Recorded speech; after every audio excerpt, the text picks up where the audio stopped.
In a vast floating city powered by steam and gears, Princess Alara dreams of freedom beyond her golden cage. When she meets Kale, a daring mechanic from the lower caste, their worlds collide.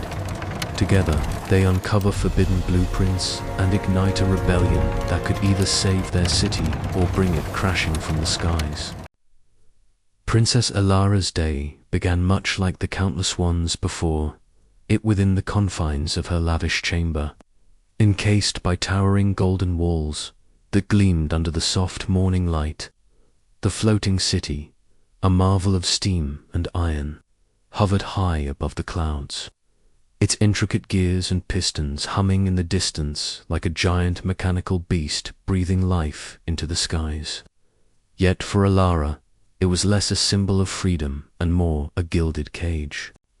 Each morning, she awoke to the same rigid expectations, appearances to maintain, lessons on governance to endure, and a life dictated by the caste into which she was born. Today, however, her spirit stirred with a restless energy, while the world outside her window shimmered with the steam and brass of the upper caste.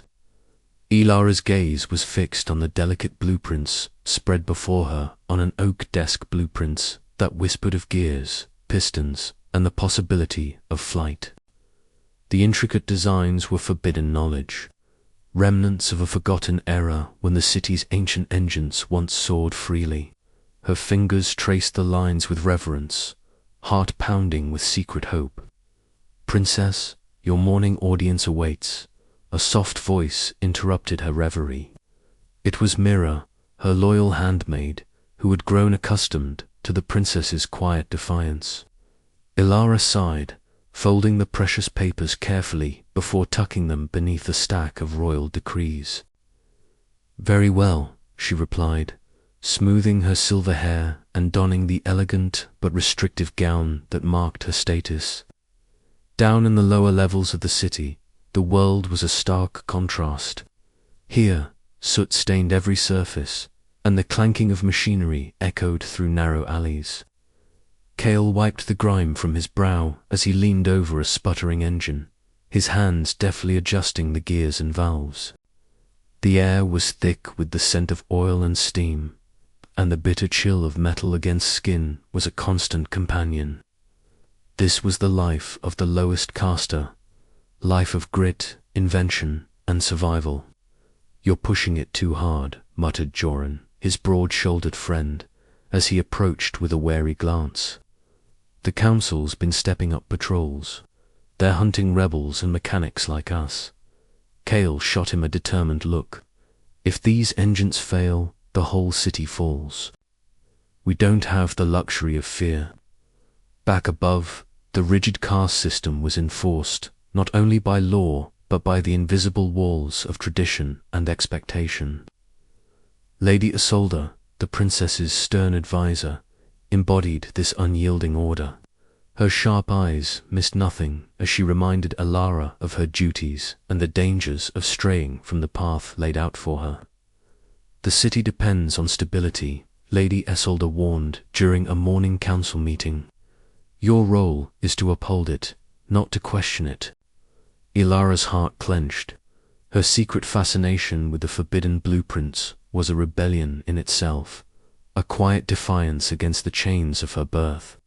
Yet she understood the risks discovery would mean ruin, not only for her, but for those she cared about. Still, the dream of flight, of breaking free from the invisible shackles, burned brighter than ever. As the sun dipped below the horizon, the city's vast mechanical heart groaned, a reminder of the delicate balance that held this floating world aloft. In the shadows between the castes, tension simmered, a brewing storm that neither Alara nor Kale could ignore. Their worlds were poised on a collision course, bound by the fragile threads of hope and fear. Alara's silver eyes flicked to the sealed door of her chamber beyond. It lay a life of golden chains. But within her, the spark of rebellion flickered, promising that one day those chains might shatter. Kale's hands tightened on the engine's controls, a silent vow to keep the city flying no matter the cost. And somewhere in the heart of the floating city, the gears of fate began to turn. The workshop was a sanctuary carved out of the sprawling lower city, a tangled nest of metal and steam where Kale could breathe free. The air here was thick with the scent of oil and hot iron, a sharp contrast to the perfumed halls and polished floors of the upper caste. Kale's hands moved swiftly, fingers steady despite the grime that coated them. He adjusted a tiny cog within a larger mechanism, the ancient flying engine that had once kept the floating city aloft in its prime. Each turn of the gear sent a ripple through the machine's intricate heart, a pulse of life rekindled by his touch. "You're at it again," came a familiar voice from the shadows. Joran emerged, his broad frame silhouetted by the flickering light of a gas lamp. His oil-stained hands rested on his hips, eyes sharp and calculating. Kale didn't look up immediately. "It's not just repair," he said. "It's a blueprint for freedom." Joran grunted. "Freedom's a dangerous thing to chase in these parts. The council keeps a tight grip on the skies and the people beneath them." Kale finally met his friend's gaze, the green of his eyes burning bright with conviction. "That grip is what we're breaking. One engine, one flight at a time."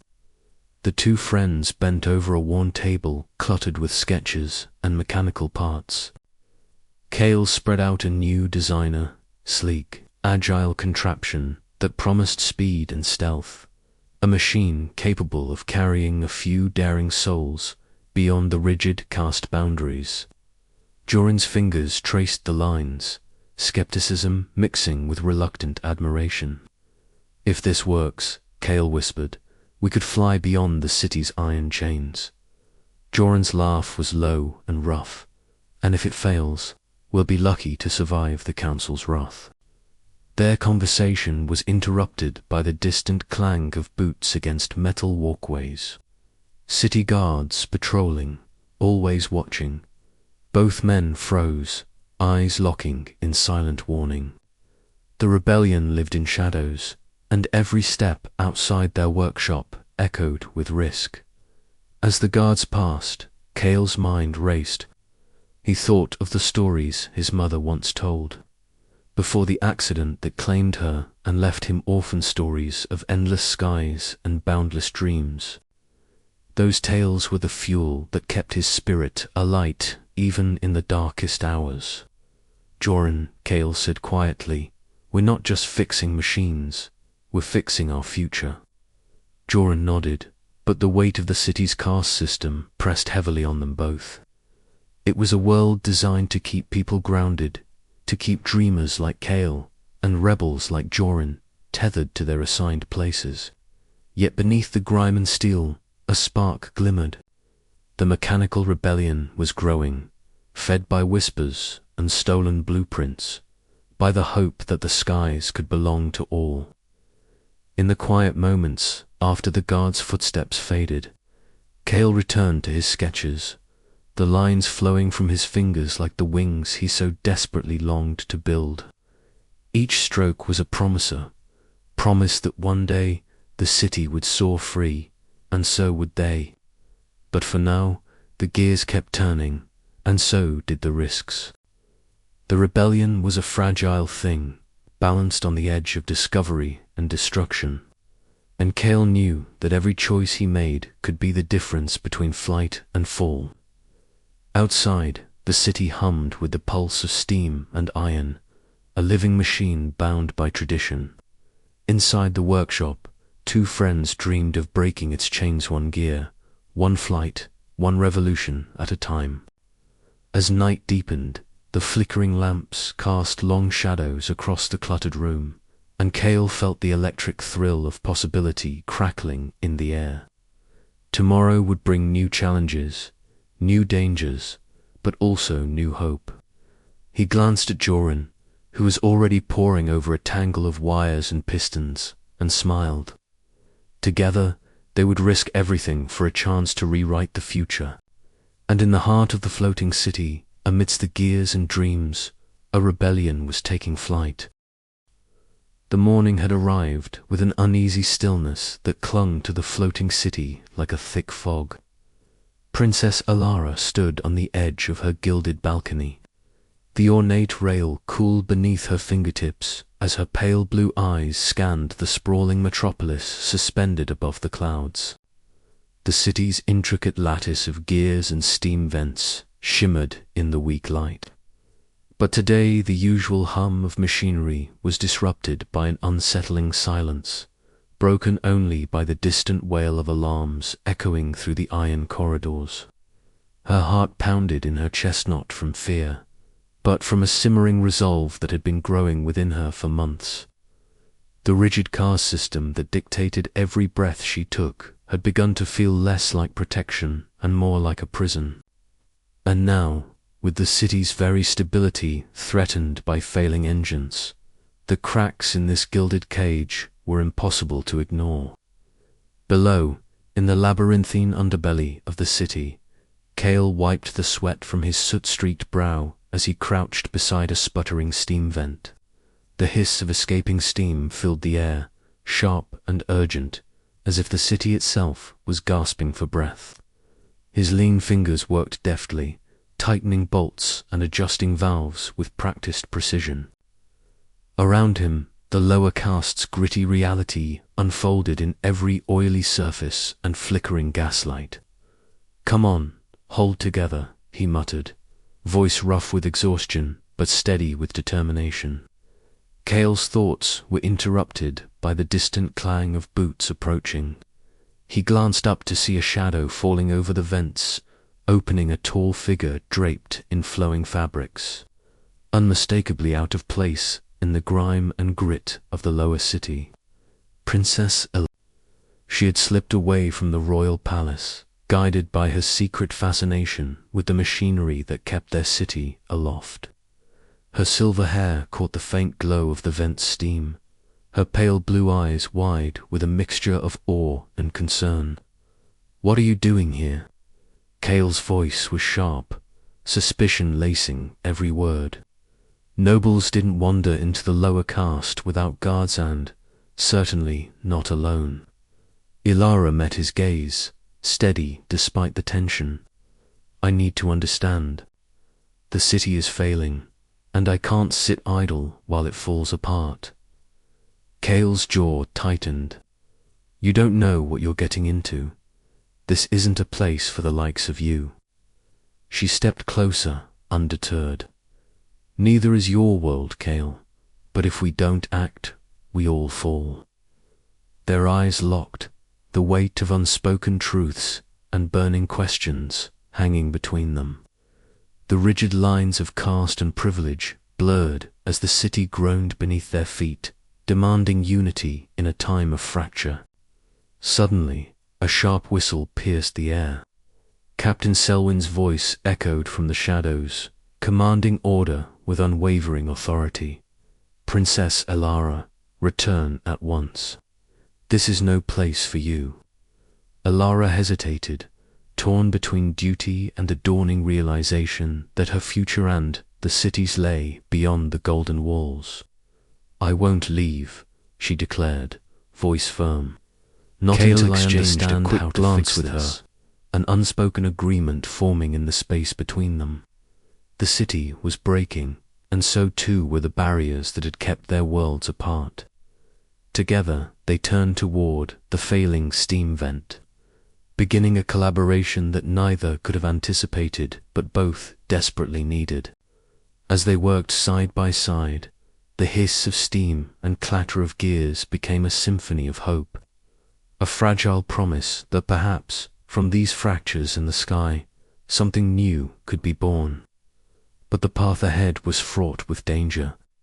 Every secret they uncovered, every alliance they forged, would test their courage and challenge the order that had ruled the floating city for generations.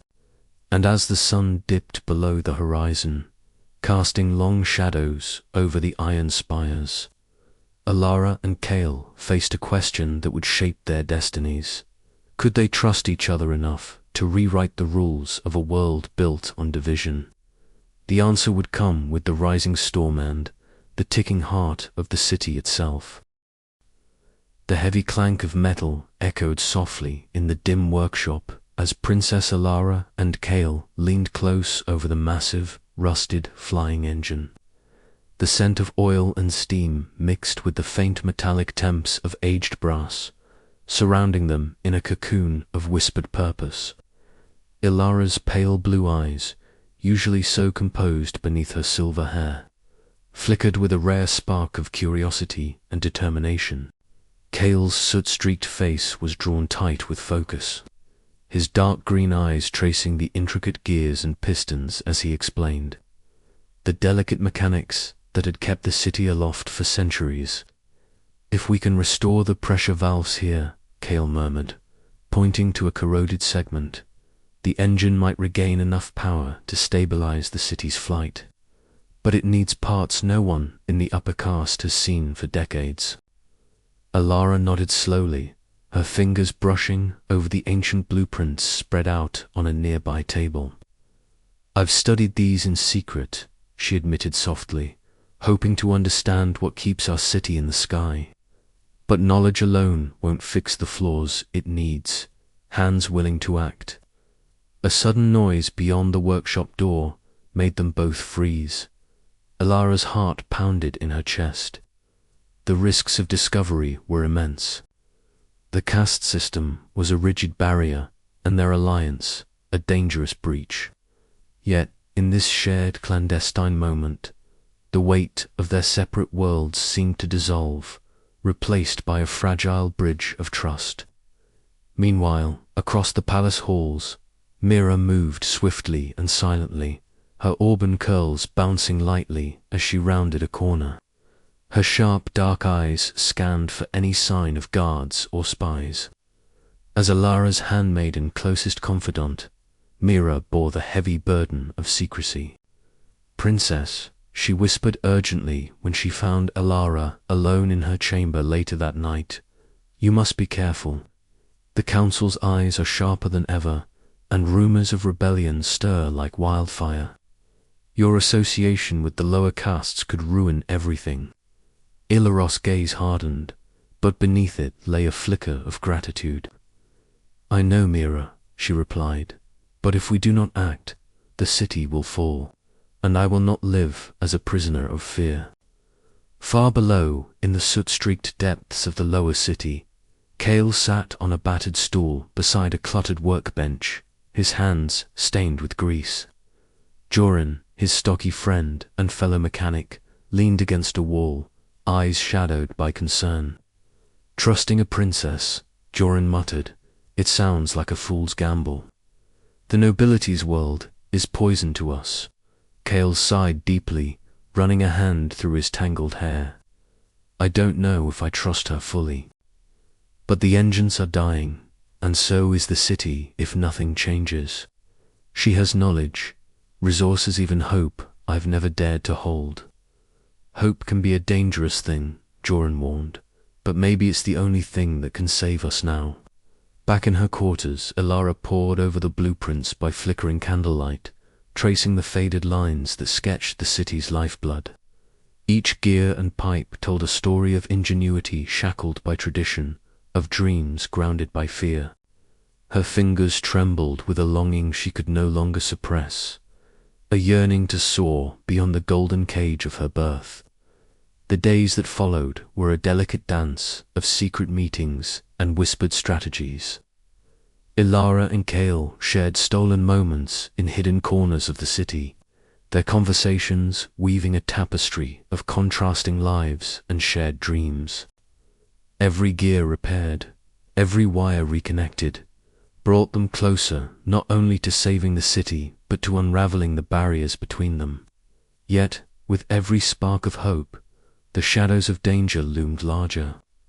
Mira's warnings echoed like a distant thunder, and Kale's doubts whispered of betrayal and heartbreak. The city held its breath, suspended between the promise of change and the threat of collapse.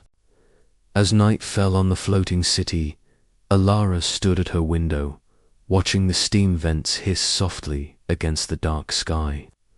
Somewhere out there, Kale worked tirelessly, their fates entwined in a fragile alliance that could either mend the city or shatter it forever. For the city, Alara whispered to the stars, and for the dreams we dare to fly. The heavy velvet curtains of the drawing room were drawn tight, casting the chamber into a soft twilight glow, lit only by the gentle flicker of gas lamps mounted on the wrought iron walls. Princess Alara sat near the window, her fingers tracing the delicate lines of a mechanical blueprint spread before her secret indulgence she dared only in solitude. Her silver hair caught the lamplight, shimmering like spun moonlight, but her pale blue eyes were clouded with worry. The city beyond, suspended like a jewel in the sky, hummed with the steady beat of steam engines and the distant clanging of Giza, reminder of the fragile web holding their world aloft. A cautious knock sounded at the door. "Enter," Alara whispered, her voice barely above a breath. The door creaked open to reveal Kale, soot smudged along his cheek and hands, the faint scent of oil clinging to his worn jacket. His sharp green eyes softened when they met hers, the usual defiance replaced by something more vulnerable tonight. "You shouldn't be here," Alara murmured, folding the blueprint carefully. "Neither should you," Kale replied with a crooked smile. "But here we are." He stepped inside, closing the door quietly behind him. The room filled with the mingled scents of oil, parchment, and faint lavender, the remnants of Ilara's morning bath and the perfume she concealed beneath layers of royal protocol. They settled near the hearth, its embers casting dancing shadows on the walls. A fragile silence stretched between them before Kale cleared his throat. "I never told you about my family," he began, voice hushed. "My parents, lost to the factories, an explosion blamed on faulty machines and negligence. The council never cared." Ilara's heart clenched. "I'm sorry," she said softly. "I never knew." "You didn't have to," Kale shrugged, though the pain lingered in his eyes. "But it's why I fight, why I fix what they ignore." She reached out, her hand brushing his soot-streaked fingers. "And I want to help. I want to change things, Kale. Not just for me, but for everyone trapped by these walls and rules." Their gaze locked, the unspoken truth between them growing heavier, feelings forbidden by birthright and caste but impossible to deny. Suddenly, a sharp rap echoed outside the chamber. Ilara's hand froze, her breath catching. "It's Lady Isolde," Kale whispered urgently. The princess rose swiftly, smoothing her gown as the door swung open. Lady Isolde entered, her presence as imposing as the iron gates guarding the city.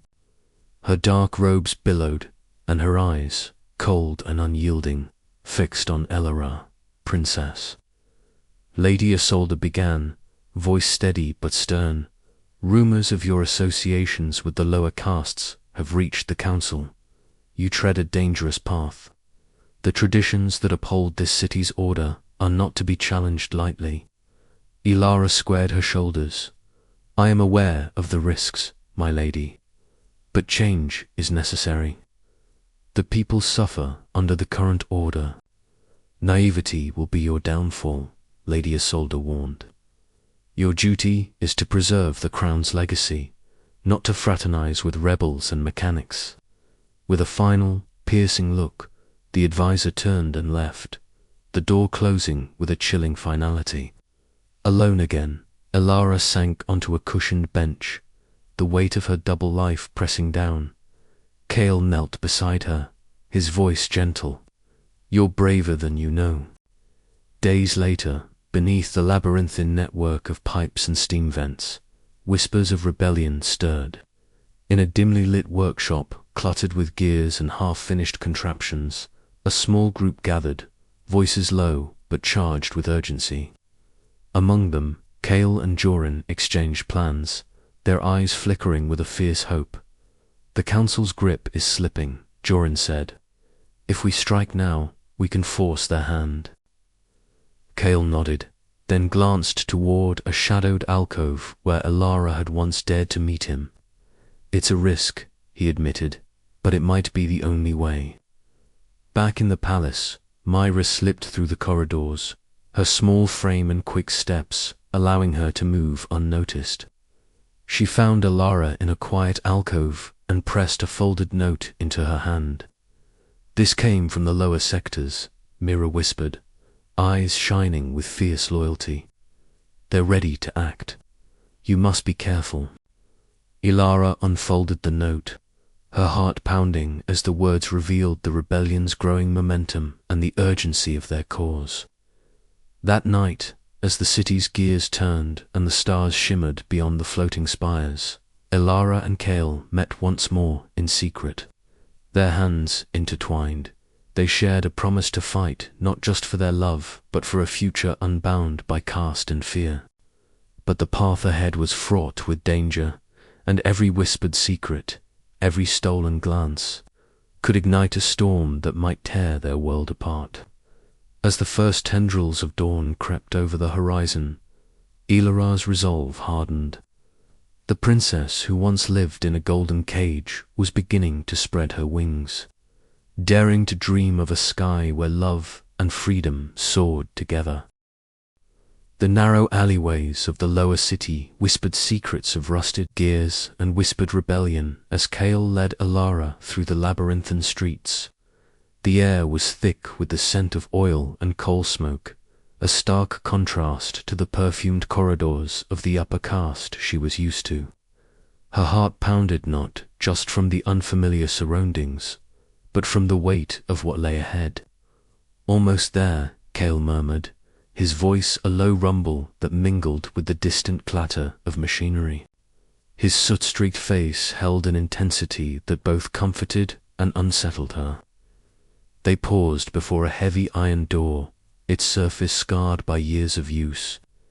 Kale produced a small key from his pocket, the metal cold against her palm as he handed it over. The lock clicked open, revealing a dimly lit workshop cluttered with tools, gears, and stacks of brittle blueprints. Inside, an old man sat hunched over a workbench, spectacles perched precariously on the bridge of his nose. His white hair was wild, and his hands trembled slightly as he adjusted a delicate gear. Old Tom, Kale greeted respectfully. This is Elara, she's come to learn. The elder inventor's eyes, sharp despite their age, flicked up to meet hers. A princess who dares to touch the machines of the city, he said with a hint of a smile. You're braver than most. Elara swallowed her nerves, stepping deeper into the workshop. She was surrounded by relics of a forgotten era, intricate models of flying machines, detailed schematics, and the faint hum of an ancient engine resting silently in the corner. These blueprints, Old Tom began, unrolling a large sheet on the table, hold the key to restoring the city's engines. Without them, our rebellion is blind. Kale leaned in, tracing the lines with a calloused finger. If we can rebuild these, the city could fly again free from the constraints of caste. Elara's eyes widened. The idea was intoxicating. Flying not just as a privilege of birth, but as a right for all. But the hope was tempered by the realities outside this workshop. Voices echoed beyond the walls, fierce debates among the rebels. Joran's voice rose in argument, his broad frame tense with frustration. We can't trust the nobles, he snapped. Any alliance with them risks everything. Kale's jaw tightened. Elara is different. She wants change. The ideological rifts within their ranks were a ticking clock, threatening to unravel their fragile unity. Elara felt the weight of it all, pressing down on her the fear, the hope, the immense responsibility. Later, as she carefully studied the blueprints, her fingers trembling slightly, Kale watched her silently. You're learning fast, he said softly. She met his gaze, a mixture of determination and vulnerability shining in her pale blue eyes. I have to, for all of us. Outside, the night deepened, shadows lengthening across the city. Within the workshop's flickering lamplight, plans were made, alliances tested, and dreams of flight took their first fragile breath. But the path ahead was fraught with danger. As the rebellion's fractures surfaced, Alara and Kale knew that their love and their cause would be challenged in ways they had never imagined. Yet, in the quiet hum of ancient machines and the promise held within worn blueprints, a new hope stirred, a hope that could lift the city beyond its chains, soaring into a future rewritten by courage and defiance. As the chapter closes, Old Tome's voice rings clear. The sky is not the limit, it is the beginning. Ilara and Kale exchange a glance, their shared resolve igniting a spark that neither caste nor conflict can extinguish. The heavy velvet curtains of the princess's chambers muffled the distant sounds of the floating city's ceaseless hum. Yet inside, Ilara's mind roared louder than the clanking gears below. She sat at her polished oak desk, strewn with mechanical blueprints and sketches she had dared to study in secret. Her fingers traced the intricate lines of an ancient flying engine, a machine that seemed more myth than reality to most of her caste. The soft glow from the oil lamp cast flickering shadows across her pale blue eyes, which now shimmered with a mixture of guilt and longing. Every moment she spent here, hidden away, was a rebellion against the gilded cage she was born into. Yet the weight of her privilege pressed down upon her like the city's iron backbone. How could she, a princess raised in luxury and isolation, dare to dream of flight when others barely survived beneath the clouds? This question gnawed at her heart, especially as her thoughts wandered to Kale. Kale, the sky mechanic whose soot-streaked face and sharp green eyes haunted her dreams. Their secret meetings, stolen between the city's faltering steam vents and rusted gears, had ignited something fierce and forbidden within her. But with every passing day, her guilt grew heavier. How could she reconcile the life she led with the life he endured? A soft knock at the chamber door broke her reverie. Mira slipped inside, her auburn curls catching the lamp's light, and her sharp dark eyes filled with both concern and determination. "Your Highness, you've been alone for hours. You must rest." Alara managed a faint smile. "I can't, Mira. The city is unraveling, and so am I.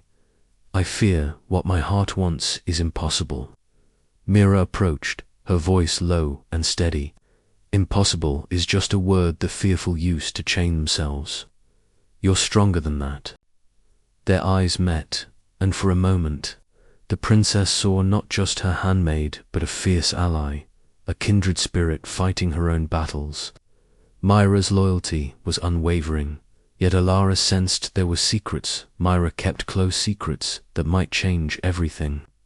Meanwhile, deep beneath the city's labyrinthine underbelly, Kale worked tirelessly in a dimly lit workshop. The scent of oil and burnt metal hung heavy in the air as his hands danced over fractured gears and worn pistons. The flickering lantern light caught the determined set of his jaw and the faint tremor in his fingers, betraying his inner turmoil. Beside him, Jorin, his closest friend and fellow mechanic, crossed his broad arms, watching with a mixture of skepticism and concern. "You trust her too much, Kale," Jorin said quietly, eyes flickering with warning. "A princess's world is built on lies and control. If the others find out about your alliance, there'll be no forgiveness." Kale's sharp green eyes met Jorin's. "I trust her because she wants to change this city. Not because she's royalty, but because she's brave enough to fight." Jorin's gaze softened, but doubt lingered in the air like the ever-present steam. The rebellion's ranks were fracturing under the weight of suspicion. and Cale's connection to Alara made him vulnerable in ways he never expected. Elsewhere, under the cloak of night in a concealed courtyard, Myra's world unfolded in secret. Her lithe form moved with practiced grace, each strike and parry honed through countless hours of clandestine training. The rhythmic clash of wooden swords echoed softly, blending with the rustle of leaves, stirred by a gentle breeze. In the shadows, a figure watched someone forbidden by caste and circumstance. Whispered words of affection passed between them, their forbidden romance a fragile spark amidst the brewing storm. Mira's heart pounded with the fierce hope that love could survive even in the darkest corners of their divided city. Back on the rooftop, where the city's iron bones met the endless sky, Alara and Cale found a rare moment of peace. The sun dipped below the horizon, painting the clouds in hues of orange and violet. Their breaths mingled in the cool air, and for once, the barriers of caste and expectation seemed to dissolve. "Do you believe we can change this city?" Alara asked, her voice barely above a whisper. Cale reached out, brushing a stray silver lock from her face. "I believe we have too, for all those who dare to dream of flight." But beneath their tender exchange lay the heavy truth. Their love was a beacon in the dark, but it also exposed them to dangers from every side. The rebellion's fragile unity was tested by distrust, and the weight of their choices threatened to crush them both. As the night deepened, Ilara's fingers tightened around the worn blueprint before her. "No matter the cost," she vowed quietly, "we will fight for a future where no one is chained by birth or fear." The city held its breath, suspended between the past and the promise of freedom. And in that suspended moment, two hearts beat fiercely against the tide of destiny. But the battle ahead would demand more than courage. It would require sacrifice, trust, and a love strong enough to shatter the chains of caste forever. The clock ticked closer to dawn, and with it, the storm of change gathered strength. The corridor stretched out like a narrow vein beneath the grandiosity of the royal archives, its shadows thick and swallowing. Princess Alara moved with a grace born of countless hours of silent rebellion, her silver hair tucked beneath the dark hood pulled low over her face. The cold stone walls pressed in, the faint scent of mildew and parchment filling the stale air as she stepped lightly, every footfall muffled by soft-soled slippers. Her pulse thrummed in her ears louder than the distant clinking of armor. Captain Selwyn's patrol was close. Alara pressed herself against the wall, heart hammering as the shadows flickered with the gas lamp's unsteady glow. The faint echo of footsteps approached, and she held her breath, willing herself to be invisible. When the patrol passed, voices low and gruff, she exhaled, every muscle tense but still. The risk of discovery was no longer just a threat. It was a looming certainty if she made a single misstep. Meanwhile, in the depths of the lower city, Cale crouched behind a towering pile of rusted gears and broken machinery. His soot-streaked face glistened with sweat, and his dark hair clung damply to his forehead. The sharp metallic temps of grease, mixed with the acrid scent of burning coal, permeated the cramped workshop. Outside, the rhythmic clatter of Captain Selwyn's guards echoed ominously, growing nearer with every heartbeat. Cale wiped his brow with a grimy sleeve, his sharp green eyes narrowing as he strained to hear the patrol's movements. He signaled to Joran, who was assembling a makeshift lockpick from scavenged parts. Every second counted. If the guards found them here, their chance to repair the ancient flying engines would be lost, along with their lives. Back above, Myra led Alara through a labyrinth of secret passages beneath the city.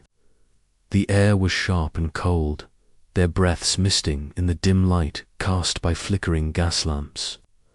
Myra's auburn curls bounced as she moved swiftly, her sharp, dark eyes scanning for danger. "This way," she whispered, her voice steady despite the tension that hung thickly between them. The muffled sounds of distant rebellion footsteps, whispered plans, and the occasional clang of tools echoed faintly through the stone. Ilara felt the weight of her dual life pressing down. By day, she was the dutiful princess, bound by protocol and caste. By night, a conspirator with a mechanic from the lowest caste, risking everything for a chance at change.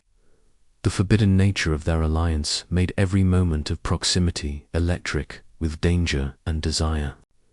Their destination was the heart of the royal archives, where ancient blueprints of the city's flying engines lay hidden, forbidden knowledge guarded jealously by tradition. Accessing them was a crime punishable by exile or worse. But without these plans, the rebellion's dream of flight and freedom would remain just that, a dream. Navigating the labyrinth, they reached a heavy iron door, its surface cold and etched with the royal seal. Mira produced a slender set of tools, her fingers deft and practiced. The lock clicked softly, and the door creaked open to reveal the dimly lit room beyond, walls lined with shelves overflowing with dusty tomes and brittle scrolls. Ilara stepped inside, her pale blue eyes scanning the shelves until they found the desired stack of rolled parchments tied with faded red ribbons. She carefully unrolled one onto a broad wooden table, the yellowed paper crackling softly. The intricate lines and delicate gears depicted seemed almost alive, whispering secrets of a forgotten era. Kale's voice broke the silence, low and full of awe. "This is it, the key to the engines that can lift us all beyond these walls." Their hands brushed over the blueprints, a spark passing between them that was as much about hope as it was about the risk they shared. But the danger was far from over. Outside, Captain Selwyn's suspicions were growing. His patrols had become more frequent, his gaze sharper, and his loyalty to Lord Varric unwavering. Yet beneath that stern exterior, a flicker of doubt simmered. That night, the city itself seemed to hold its breath. The caste lines that divided its people were blurring, if only for a moment, in the shared dream of flight and freedom. Ilara and Kale, caught between worlds, knew that every secret meeting, every stolen blueprint brought them closer to either salvation or ruin.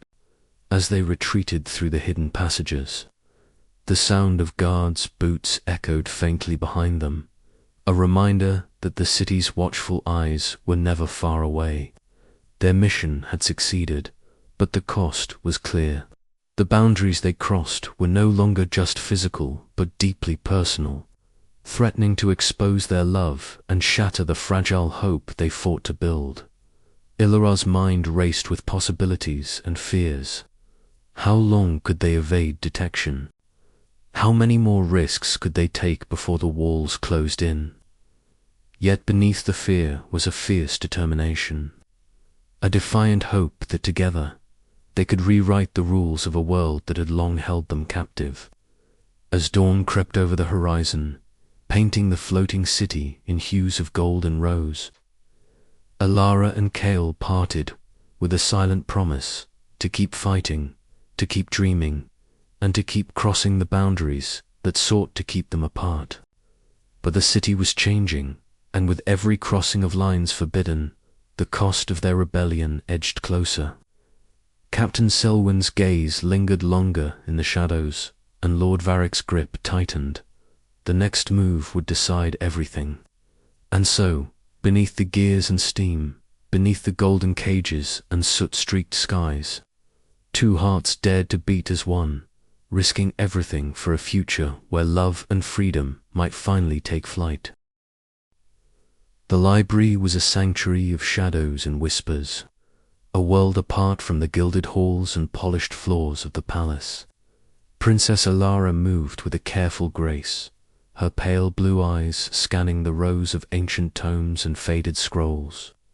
The scent of aged paper and leather filled the air, mingling with the faint hiss of steam pipes hidden behind the walls. Tonight, she was not a princess confined by etiquette or expectation. She was a seeker of truths long buried. Her fingers traced the carved wood of her mother's desk, worn smooth by years of use and secrecy. Illyra's heart beat faster as she discovered the subtle seam of a hidden compartment, expertly concealed from prying eyes. With a soft click, the compartment revealed itself, yielding a trove of yellowed letters and intricate mechanical sketches. She unfolded the fragile papers with reverence. The ink faded, but the words still vivid. Letters exchanged between her mother and a mysterious engineer from the lower castes. Discussions of forbidden designs and dreams of a city unbound by rigid hierarchy. Illyra's breath caught as she realized her mother had quietly defied the caste system, advocating for a future where flying was not a privilege reserved for the elite but a right shared by all.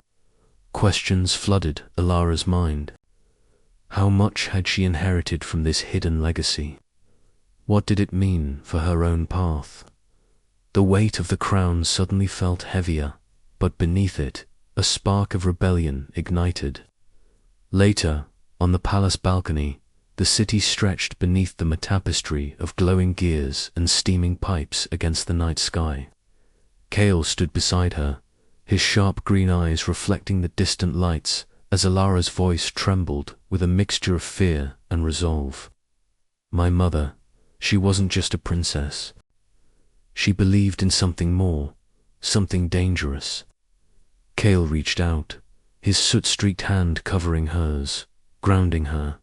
That makes you more like her than you realize. Their shared secret wove an unbreakable thread between them, one forged in hope and defiance. Meanwhile, tension simmered within the palace walls. Myra, ever watchful and fiercely loyal, confronted Lady Isolde in a private chamber. The air crackled with unspoken threats as Myra defended Ellero's growing doubts and the stirrings of rebellion. Lady Isolde's cold gaze bore into her, a silent warning that the old order would not yield easily. Back in her chamber, Illyra faced her reflection. Slowly, deliberately, she removed the insignia of her rank, the delicate silver crest pinned to her chest-band. Let her silver hair cascade freely over her shoulders. The image that stared back at her was no longer just a princess. She was a woman poised on the edge of transformation, caught between duty and desire, tradition and revolution. As dawn approached, Illyra's resolve hardened. The legacy of her mother was not a burden to bear in silence, but a beacon to guide her steps. The path ahead was fraught with danger, but with Kale beside her and the truth to fuel their cause, she was ready to challenge the world that sought to keep them apart. And somewhere deep within the city's iron heart, the ancient engines waited primed for a new flight, a new era. But would the city be ready to rise with them, or would the weight of legacy crush their dreams before they could take wing? The question hung heavy in the air, as palpable as the steam that billowed around the floating city, whispering promises of change and the cost it demanded. The underground workshop buzzed with quiet energy. Flickering gas lamps cast long shadows over the sprawling map that lay across the heavy oak table, its surface etched with the intricate layout of the floating city. Gears, steam vents, and ancient engines were marked meticulously in charcoal and ink, each a potential point of leverage or failure.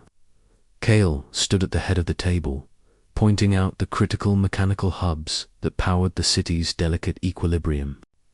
His green eyes glinted as he explained the plan, voice low but fervent.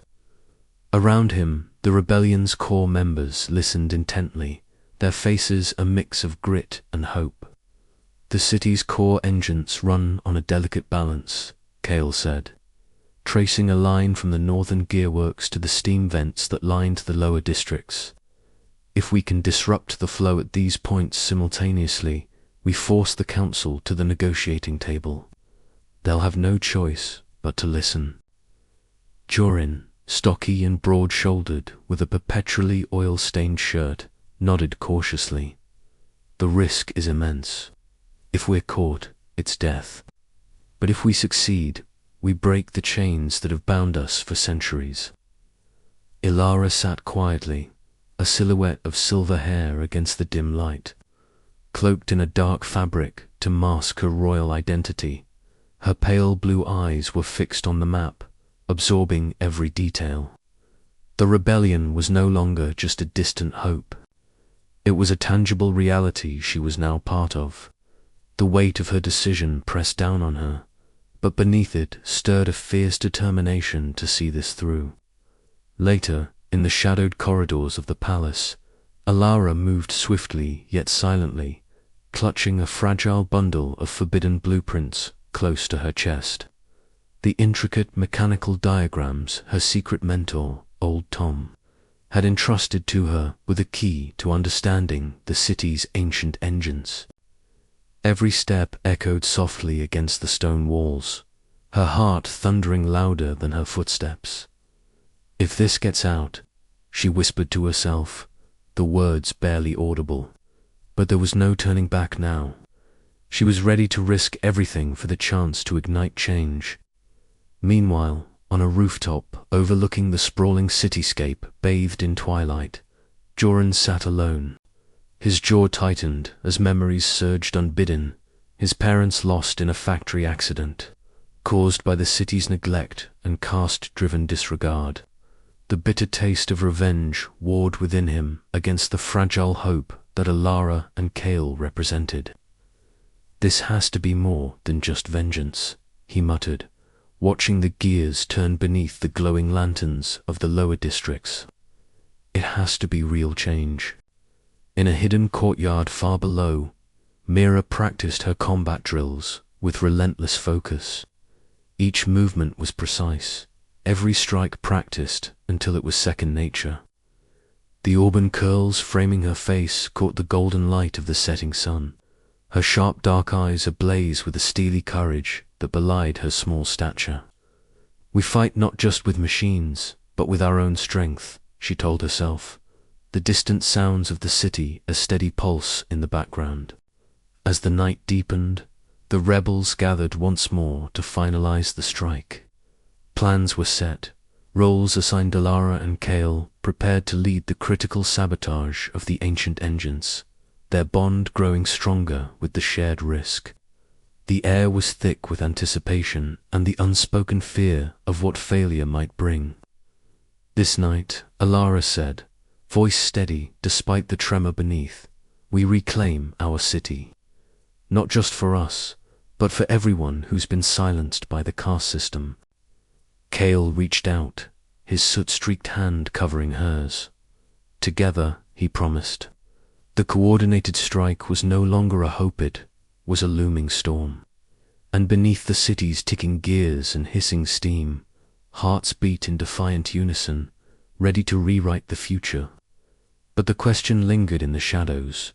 Would their daring gamble shatter the city's fragile balance or finally set it free? The night held its breath, waiting. As the first whispers of dawn crept over the horizon, Ilara glanced toward the western sky, silver strands catching the early light. She knew the path ahead was fraught with peril, but in her chest a fierce flame burned brighter than ever. The engines of change were set in motion, and there was no turning back. The day began with the low hum of the city's ever-turning gears, a constant reminder of the vast machine that kept their world afloat. In the bustling corridors of the lower markets, Mira moved like a shadow, her auburn curls tucked beneath a faded scarf. The scent of fresh bread mingled with the metallic temps of the workshop fumes, and vendors shouted over the din, vying for attention. Myra's sharp eyes scanned the crowd. searching for the artisan who had promised information vital to the rebellion's next step. She found him near a cluttered stall, an anxious man whose fingers twitched with nervous energy. Mira approached with practiced ease, her voice a whisper beneath the cacophony. "The council's patrols are increasing near the eastern vents," she told him softly. "We must warn the others." The artisan nodded, sliding a small folded note into her palm with trembling hands. Mira's heart raced not from fear, but from the weight of responsibility. Every piece of intelligence she gathered was a thread in the fragile web that held the rebellion together. A single misstep could unravel everything. Meanwhile, far above the market's grime and bustle, Alara sat cross-legged in the dim light of Old Tome's secluded workshop. The scent of oil and aged wood wrapped around her like a secret cloak. The elder inventor's voice was calm but firm as he guided her hands over a delicate gear assembly, his weathered fingers steady despite their age. "Feel the rhythm," Old Tom said. "Each cog, each spring, it's a dance. You must learn to listen to the machines as you would to a friend." Alara's pale blue eyes narrowed in concentration. The delicate balance of metal and motion fascinated her. For so long, she had been confined to the golden halls of the palace, her world one of silk and ceremony. Yet here, amid the clatter of tools and the hiss of steam, she found a rhythm that matched her heartbeat. Days passed in this secret tutelage. Old Tom imparted not only technical knowledge, but stories of the city's long-lost flying machines, relics of a freer age. Each lesson ignited a spark of defiance within Ilaro's soul. She was no longer content to be a passive figurehead bound by tradition. She yearned to wield power of her own making. One evening, at sunset, Alara ascended to the rooftop of the workshop. The sky stretched wide and endless above the floating city, painted in hues of amber and rose. The wind tugged at her silver hair, carrying with it the faint whistle of distant engines and the promise of flight. She closed her eyes, imagining the feel of wings beneath her, the thrill of soaring beyond caste and convention. Her heart pounded with quiet exhilaration, silent vow to herself that she would fight for the freedom to chase those dreams. Back in the palace, Myra returned with the folded note clutched tightly in her fist. Her breath came quick and shallow from narrowly avoiding a patrol. She slipped into the shadowed corridors, her footsteps muffled by thick rugs and the distant echo of laughter from a royal feast. In the solitude of Elara's chambers, Myra handed the note to her mistress. The princess's eyes flicked over the words, her expression hardening with resolve. The rebellion's window to act was narrowing, and every moment counted. "We must be careful," Elara murmured, "but I will not stand by while our city crumbles beneath the weight of its own chains." The night deepened around them, a veil that hid secrets and schemes alike. But beneath the surface, the tide of change was rising slowly, quietly, but with unstoppable force. As Alara prepared for another day of secret lessons and covert meetings, a question lingered in her mind. How could she reconcile her royal duties with the dangerous path she had chosen? Each step forward carried peril, yet also the promise of a future reshaped by courage and love. The city's gears turned relentlessly, and so too did the hearts of those who dared to dream of freedom. The grand hall was colder than usual that morning, its vast iron pillars casting long shadows beneath the stained glass windows that filtered sunlight into muted colors. Lord Varric stood at the center of the room, his tall figure draped in dark, ornate military attire that seemed to absorb the light around him. His cold grey eyes scanned the faces of the ruling council, each member seated stiffly in their carved chairs, awaiting his decree. "The city teeters on the edge," Varric announced, his voice low but laced with iron. The rebels grow bolder, and their acts of sabotage threaten not just the stability of our machines, but the very order we have built. Effective immediately, patrols will double. Any suspected insurgents will be brought before the council and dealt with swiftly. There will be no mercy for those who endanger our home. A heavy silence followed, broken only by the metallic clank of boots as guards stationed outside echoed through the stone corridors. The message was clear. The iron grip would tighten. Far below the gilded chambers, the city's lower levels buzzed with unease. Captain Selwyn stood on a high balcony overlooking the sprawling maze of pipes, gears, and flickering lanterns. The twilight sky above framed the floating city like a shattered jewel suspended in the clouds. Selwyn's face, usually stern and unreadable, was shadowed now with uncertainty. The distant murmur of protests, punctuated by shouts and the occasional clash of metal on metal, drifted up from the streets. He had sworn loyalty to Lord Varick, yet the escalating violence weighed on him. Each order to suppress dissent pressed on his conscience, stirring a conflict that threatened to unravel the steadfast soldier beneath the uniform. Meanwhile, in a crammed workshop hidden beneath the city's venting steam pipes, Ilara and Cale met again under the cloak of darkness. The air smelled of oil and scorched metal, punctuated by the soft hiss of steam escaping from a nearby valve. Flickering lamps cast dancing shadows over scattered blueprints and mechanical parts strewn across cluttered tables. Ilara's silver hair fell loosely around her shoulders, a stark contrast to her usual elegant attire, now replaced with a simpler, practical tunic that allowed her more freedom of movement. Cale's soot-streaked face lit up with a nervous smile as he handed her a small gear. "If we can reinforce this part," he whispered, "the engine should hold longer, buy us time to coordinate with the others." Her pale blue eyes met his sharp green ones, a silent promise passing between them. Each secret meeting was a gamble, a delicate dance on the edge of discovery.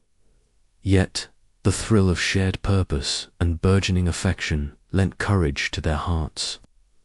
Elsewhere, Myra darted through the crowded lower streets, her lithe frame weaving effortlessly between merchants, artisans, and soldiers. Her curly auburn hair was pulled back tight, and her sharp dark eyes flicked from shadow to shadow as she gathered whispers and rumors. She moved with the practiced grace of one who had trained in secrecy, every step measured, every glance alert. Nearby, Joran crouched beside a battered engine, his broad shoulders hunched over oil-stained tools. The rhythmic clink of his wrench against metal was a steady heartbeat amid the chaos. His pragmatic mind wrestled with the growing tension, balancing the desire for revenge against a hope for a future where the city's castes could coexist without fear. As night deepened, the city's restless energy surged like the steam that powered its engines. The escalating crackdown was a storm gathering force, threatening to tear apart the fragile alliances woven in shadows. Ilara and Cale knew the stakes more clearly than ever. Each whispered plan, each stolen moment, was a step closer to either liberation or ruin. "We must be careful," Ilara murmured, tracing a finger over the blueprint. "If we're caught," Cale reached out, his hand steady over hers. "Then we fight harder. For the city, for us." Outside, the distant clang of armored boots signaled another patrol passing through the streets. The rebellion's heartbeat quickened in time with the city's restless gears, a symphony of tension and hope. The coming days would demand courage beyond anything they had known, testing the bonds of love and loyalty under the relentless pressure of a city on the brink. And as the first light of dawn crept over the floating skyline, Ilara and Cale prepared to face the rising storm, knighted by a dream that refused to be grounded. The underground workshop was cloaked in shadows, the only light coming from a sputtering oil lamp that cast uneven glows on the scattered tools and mechanical parts strewn about. Cale's hands trembled slightly as he unfolded the folded parchment bearing the dreaded news an informant had betrayed the rebellion. His breath caught in his throat as he read the details, locations of secret meetings, names of fellow rebels arrested, plans compromised.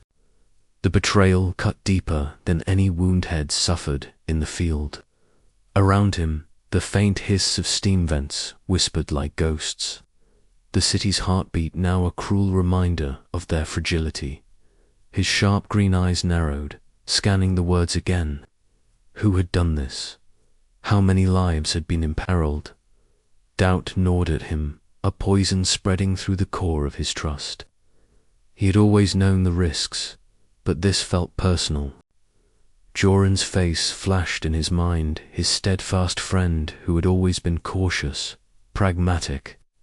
Cale forced himself to steady his breath, knowing he had to act, but not yet. This was a fracture in their foundation, and if left unchecked, it could tear everything apart. Meanwhile, high above in the opulent council chamber, Alara stood rigid beneath the cold gaze of Lady S. The chamber was bathed in the golden glow of stained glass windows, but the warmth was a cruel contrast to the chill that seeped into Alara's bones. Lady Isolde's voice was low and measured, each word a knife. Princess, your continued association with known rebels jeopardizes not only your standing but the stability of the entire city, she warned, her sharp eyes boring into Alara's. You must choose abandon these dangerous inclinations or face the consequences. Alara's pale blue eyes flashed with defiance, but the weight of her advisor's words settled heavily on her shoulders. The rebellion was no longer just a cause. It was a matter of survival, for herself and for Cale. The pressure to conform, to suppress her true self, was suffocating. Yet, beneath it all, her heart beat with a fierce resolve she had never felt before. At the rebel hideout, Joran returned, his broad shoulders slumped and his oil-stained hands trembling slightly. The cramped space, filled with the scent of grease and metal, felt heavier with the news he carried. Arrests had been made, comrades lost to the cold grasp of the guards. His voice was steady but laced with exhaustion as he recounted the events, the room falling into a heavy silence after his words. We've lost ground, he admitted, swallowing hard. But the fight isn't over. We can't let fear break us. Cale listened, the weight of the betrayal pressing down on him. The rebellion was fracturing, not just from external forces, but from the shadows within. Trust, once a sacred bond, now felt fragile and fleeting. That night, under a blanket of stars and the flickering glow of the floating city's lights, Cale and Alara met atop a rooftop, their sanctuary above the turmoil below. The distant hum of the city's machinery was a constant reminder of the stakes. Their hands found each other's, trembling but resolute. I don't know who to trust anymore, Cale admitted, voice low and rough. Alara squeezed his hand, her silver hair shimmering softly in the moonlight. We have to trust each other. That has to be enough. Their eyes met, vulnerability laid bare amidst the swirling chaos. Despite the broken trust and mounting pressures, a spark of hope flickered between them, fragile but fierce. We'll face this together, Alara whispered. The city below held its breath, caught between the past's iron grip and the uncertain dawn of change. And in that moment, two souls, bound by love and rebellion, vowed to endure, even as the world around them threatened to crumble. But as their secret meeting ended and they slipped back into the shadows, the question lingered how long before the fractures within the rebellion shattered their fragile unity entirely. The battle for the city's soul was far from over, and trust, once broken, was the hardest thing to rebuild. The heavy clang of metal echoed through the cavernous engine chamber, mingling with the sharp hiss of escaping steam that clawed at the stale air. Alara's pale blue eyes narrowed as she leaned closer to the control panel, the flickering lights casting eerie shadows across her carefully composed face. The ancient gears beneath the city groaned in protest, their rhythmic churning now irregular, faltering, threatening the fragile stability of the floating city. Cale stood beside her, his soot-streaked face taut with tension, hands clenched into fists as he absorbed the gravity of the blinking warnings. "It's worse than we feared," Cale muttered, voice low and roughened by exhaustion. "The core engine's degradation has accelerated. If we don't act fast, the whole city could lose altitude or worse." Alara swallowed the rising panic, her fingers tightening round the cold metal railing. "How much time do we have?" Cale's sharp green eyes flicked to the dials again. Days, maybe less. The weight of that reality pressed down on them both, heavier than any chain or royal decree. The city they both called home was unraveling, and with it, the fragile truce between their worlds. Later, in the flickering gaslight of Old Tome's cramped workshop, the elderly inventor spread a map of the city's mechanical heart across his worn worktable. His trembling fingers traced the network of pipes, gears, and engines, pausing at the core. "This engine," Tom whispered, voice crackling like the embers of a dying fire, "was built to last centuries, but it's been pushed to its limits. Accelerated decay comes from years of neglect and sabotage. The caste system's divisions have fractured the care it needs." Ilara's heart clenched at the thought. The very system she was born to uphold had sown the seeds of destruction. Cale's jaw tightened. "We've got to fix it, not just patch the engine, but the city itself." Old Tom nodded solemnly. "But the deeper we dig, the more it'll cost. Not just machines, but lives, trust, hope." The words hung heavy between them. Time was no longer a luxury they could afford. Outside, on the rooftop, beneath the swirling sky painted with the city's distant lights, Cale and Joran's voices rose in heated argument. "We're rushing into this," Joran insisted, pacing with oil-stained hands thrust deep into his worn pockets. "The rebellion isn't ready for a full strike. We need more allies, more preparation." Cale's eyes blazed with stubborn resolve. "And meanwhile, the city crumbles. Do you want to wait until the whole thing falls from the sky?" "I want to survive to see the new dawn," Joran shot back, frustration seeping into his tone. "This isn't just about rebellion, it's about survival." The tension between them was a microcosm of the larger battle raging within the city's fractured soul. Hope versus caution, passion against pragmatism. As their voices faded into the night, Alara stood alone on her balcony, the golden light of sunset spilling over the floating spires and ironwork below. The wind tugged gently at her silver hair, carrying whispers of distant engines and dreams yet unfulfilled. She closed her eyes, the weight of her crown feeling less like a symbol of power and more like a burden to bear. "I promise," she whispered to the wind, "I will fight for a city where no one is trapped, where dreams can soar free." Below, the city's heartbeat faltered, but within Alara and Cale, a fierce flame ignited defiant hope against the coming storm. The urgency of the failing engine galvanized their resolve. Each moment lost was a step closer to disaster. Together, they would confront the impossible, knowing the path ahead was fraught with peril but paved with the possibility of a new beginning. Their love, fragile yet fierce, had become the catalyst for change, not just for themselves, but for the floating city hanging precariously among the clouds. And as the shadows lengthened, the city held its breath, waiting for the dawn that only they could bring. The clangs and hisses of the engine chamber remained a constant, a reminder of time slipping away.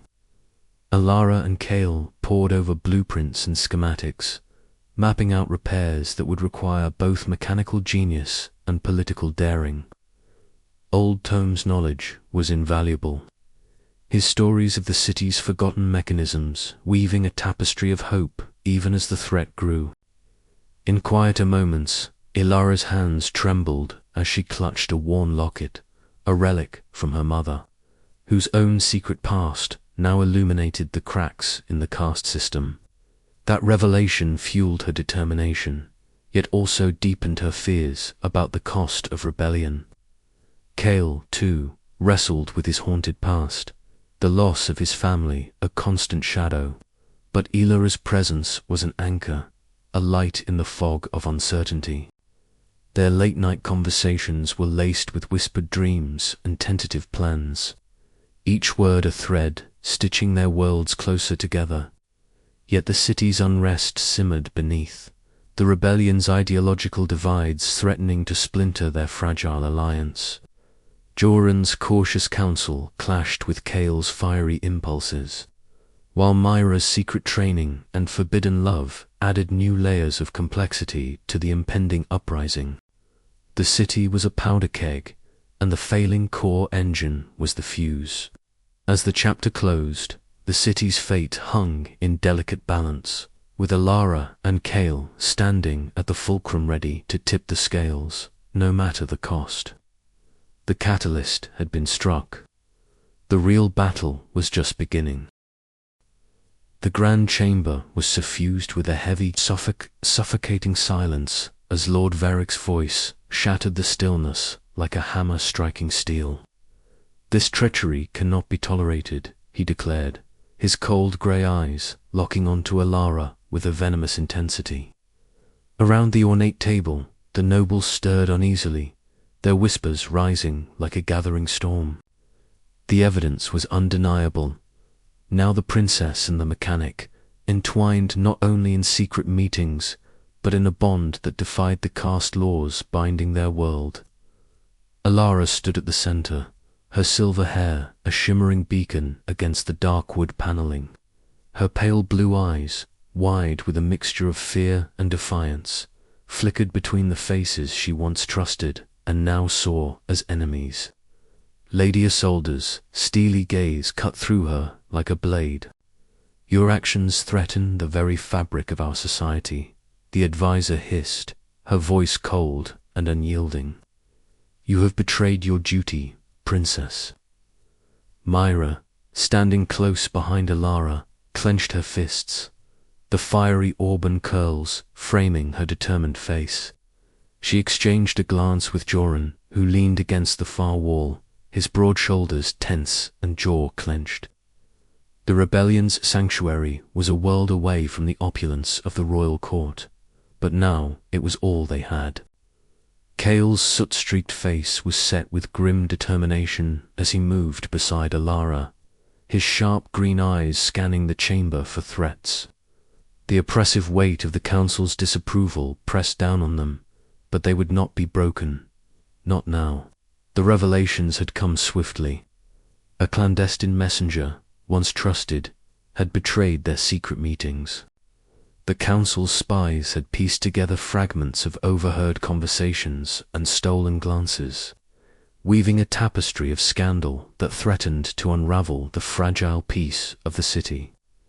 "You will both be detained immediately," Captain Selwyn ordered, stepping forward with the cold efficiency of a soldier bound to duty.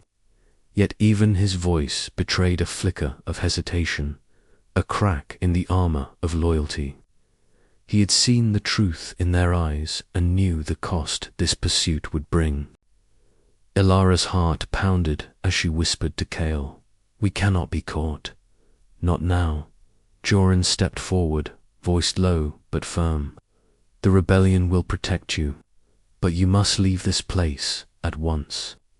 With hurried movements, they slipped away from the marble floors and gilded walls, descending into the shadows beneath the city. The air grew cooler, tinged with the scent of oil and earth, a stark contrast to the perfumed chambers they had left behind.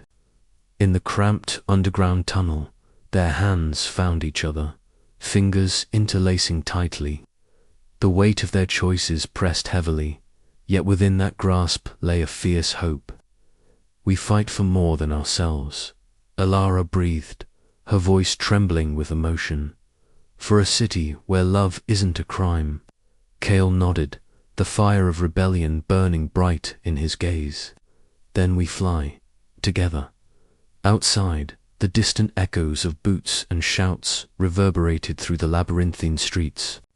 Their flight had begun, uncertain and perilous, but fueled by a love that dared to defy the chains of caste and convention. As they vanished into the night, the city above held its breath, poised on the edge of revolution and redemption. The battle for its soul was just beginning, and Alara and Kale stood at its heart exposed, vulnerable and unyielding. The night air was thick with the hiss of steam and the clatter of machinery as the rebellion's forces moved like shadows beneath the sprawling gears of the floating city. Ilara's heart pounded in her chest not from fear, but from the fire of determination that blazed within her. Tonight was the turning point, the moment they would take back the city's mechanical heart and shatter the caste system that had bound them all for so long. She adjusted the dark cloak around her shoulders, the fabric heavy with the weight of expectation and hope. Beside her, Kale's sharp green eyes scanned the dimly lit corridor leading to the control hall.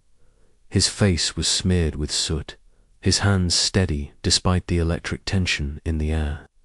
For all their differences, they shared a singular purpose now. "Ready," Kale's voice was low but steady. Alara nodded, swallowing the tight knot of nerves. "Ready for all of us." Together, they slipped through the labyrinthine passages. The rhythmic pounding of their footsteps muted against the mechanical symphony of the city's core. The ancient engines hummed, their power pulsing beneath the floor, a living heartbeat waiting to be claimed. Myra, agile as a cat, moved ahead to disable the patrols. The metallic clang of her hidden blade was swallowed by the roar of steam vents, her movements precise and lethal. Joran coordinated from the lower districts, his voice crackling through the coms as sabotage spread like wildfire. "Guards are down. Systems are vulnerable," Joran reported, his voice a taut wire of urgency. Ilara's pulse quickened as they reached the control chamber's entrance. The massive doors, adorned with brass and iron filigree, stood like a gatekeeper to the old order. With a deft twist of a wrench gifted by old Tom, Kale triggered the override, and the doors groaned open. Inside, the cavernous room was alive with the clanking of gears and the hiss of steam valves. Control panels flickered, ancient levers gleaming under the dim glow of gaslights. The weight of history pressed down on Ilara, but so did the promise of change. They moved swiftly, Ilara's fingers tracing the blueprints she had memorized, guiding Kale's expert adjustments. Sparks flew as wires were reconnected and valves recalibrated. Outside, the city's mechanical systems began to respond. Lights flickered back to life, engines rumbled with renewed vigor. But the rebellion's strike had not gone unnoticed. From the council chamber above, Lord Varric's cold grey eyes narrowed as alarms blared and the city's stability wavered. His grip on power was slipping, and desperation etched into his stern features. "Seal the control hall," he commanded, voice sharp as steel. Captain Selwyn, torn between duty and doubt, rallied the guards, but the rebellion's momentum was unstoppable. The city's gears shifted, the old hierarchies grinding to a halt as Alara and Kale stood at the helm of a new dawn. In a brief, stolen moment amid the chaos, their eyes met. Exhaustion, exhilaration, and a fierce, unspoken promise passed between them. This was more than rebellion, was a flight toward freedom, fueled by love and hope. But the night was far from over. As the city trembled beneath the weight of change, Elara and Kale knew they had only just begun to fight for each other, for their people, and for the skies waiting to be claimed by all. The engines roared louder, a thunderous anthem echoing through the clouds. And as the first light of dawn tinged the horizon, the city held its breath, ready to rise anew or fall apart forever. "We either fly together," Kale whispered, "or we fall alone." Ilara's reply was firm, her voice steady in the rising sun. "Then we fly." And with that, the rebellion soared into the unknown, hearts united against the storm ahead. The twilight cast long shadows over the rebel hideout, a labyrinth carved into the forgotten underbelly of the floating city. Flickering lanterns danced against the rough stone walls, casting an eerie glow on the faces of those who had pledged their lives to change. Myra moved silently through the narrow corridors, the weight of her secret pressing down like the heavy steam clouds that cloaked the city above. Her eyes flicked anxiously toward a dim alcove where her lover waited her, soldier from the lower caste whose loyalty to the rebellion was as fierce as her own. "They're tightening the noose," Myra whispered, her voice barely above a breath as she reached for his hand. Their fingers intertwined, trembling not just from the chill but from the peril that lurked in every guarded corner. Explosions echoed faintly through the city's iron ribs, distant yet ominous, a grim reminder of the stakes at hand. "We must be cautious," he murmured, eyes dark with worry. "If they find us—" "I know," Myra replied, her heart pounding, "but we can't stop. Not now." Meanwhile, in the command center of the rebellion's operations, Joran stood with his arms crossed, the grime of the city etched into the lines of his face. His gaze was fixed on the shifting schematics projected before him, the map of the city's mechanical artery steam vents, gearworks, and the ancient engines that kept their world aloft. His voice was low but firm as he directed scattered teams, coordinating sabotage and defense with a precision born of desperation. "The northern vents will be vulnerable for another hour," he instructed. "Deploy the teams quickly but quietly. We can't afford mistakes." Yet beneath his stoic exterior, a tempest raged. The thirst for vengeance against the nobles who had destroyed his family warred against a fragile hope for peace. Each decision weighed heavily, the line between tactical necessity and reckless passion blurred by the fires of rebellion. High above, on the edge of the royal district, Elara stood on a narrow balcony overlooking the city's labyrinthine gears and endless steam plumes. The air was sharp with the scent of oil and rain, the distant hum of machinery a constant reminder of the world she was born into and the one she longed to change. Her silver hair caught the last rays of the setting sun, shimmering like threads of light woven through shadow. Kale joined her silently, his soot-streaked face softened by the dim glow. Their fingers met, grasping tightly as if to anchor each other against the storm gathering both outside and within. "Every moment we steal like this feels like defiance," Elara said, voice trembling with a mixture of fear and fierce hope. Kale's green eyes searched hers, resolute. "Defiance is the only way forward. With or without us, this city is breaking. Together, we can be the ones to hold it together, or watch it fall." Their whispered promises were cut short by the distant clatter of boots and the harsh voice of Captain Selwyn, the city guard commander whose loyalty to Lord Veric was unwavering yet marked by moments of hesitation. He stood in the alley below, confronting a small group of rebels caught attempting to sabotage a steam vent. "Surrender now," Selwyn commanded, his voice steady but eyes betraying a flicker of doubt. The rebels hesitated, torn between fight and flight as the sounds of the rebellion swelled around them. In that charged moment, the city itself seemed to hold its breath caught between the old order and the new, between fear and hope, between love and loss. Back in the hideout, Mira's thoughts raced. Her secret love was a beacon in the darkness, but it was also a danger of vulnerability the enemy could exploit. Every stolen kiss, every whispered word was a risk she was willing to take, yet the cost loomed large. Joran's voice crackled over the communication lines, sharp and urgent. Reinforcements needed at Sector 7. Selwyn's forces are converging faster than expected. Ilara's hand tightened around Kale's. We're running out of time. Kale nodded, eyes blazing with determination. Then we fly tonight. No more hiding. No more waiting. As the city trembled on the brink of upheaval, their love fragile yet fierce became a beacon for all who dared to dream of freedom.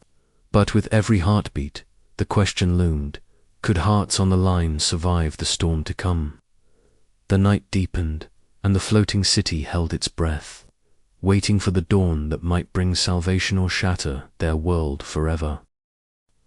The dawn broke gently over the floating city, casting a pale golden hue across the intricate lattice of pipes, gears, and steam vents that defined its skyline.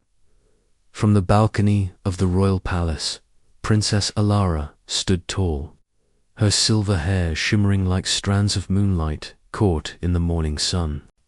Below, the city stirred with a restless energy, a vibration that pulsed through every cast and corner, a sign that the rebellion was no longer whispering in the shadows, but roaring into life.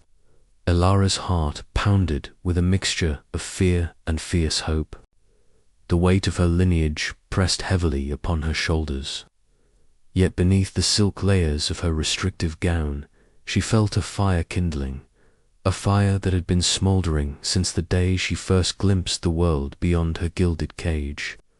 Now, as the city's fractures deepened, that fire was ready to ignite. Inside the grand hall of the council chambers, tension hung thick like the steam that powered the city's engines.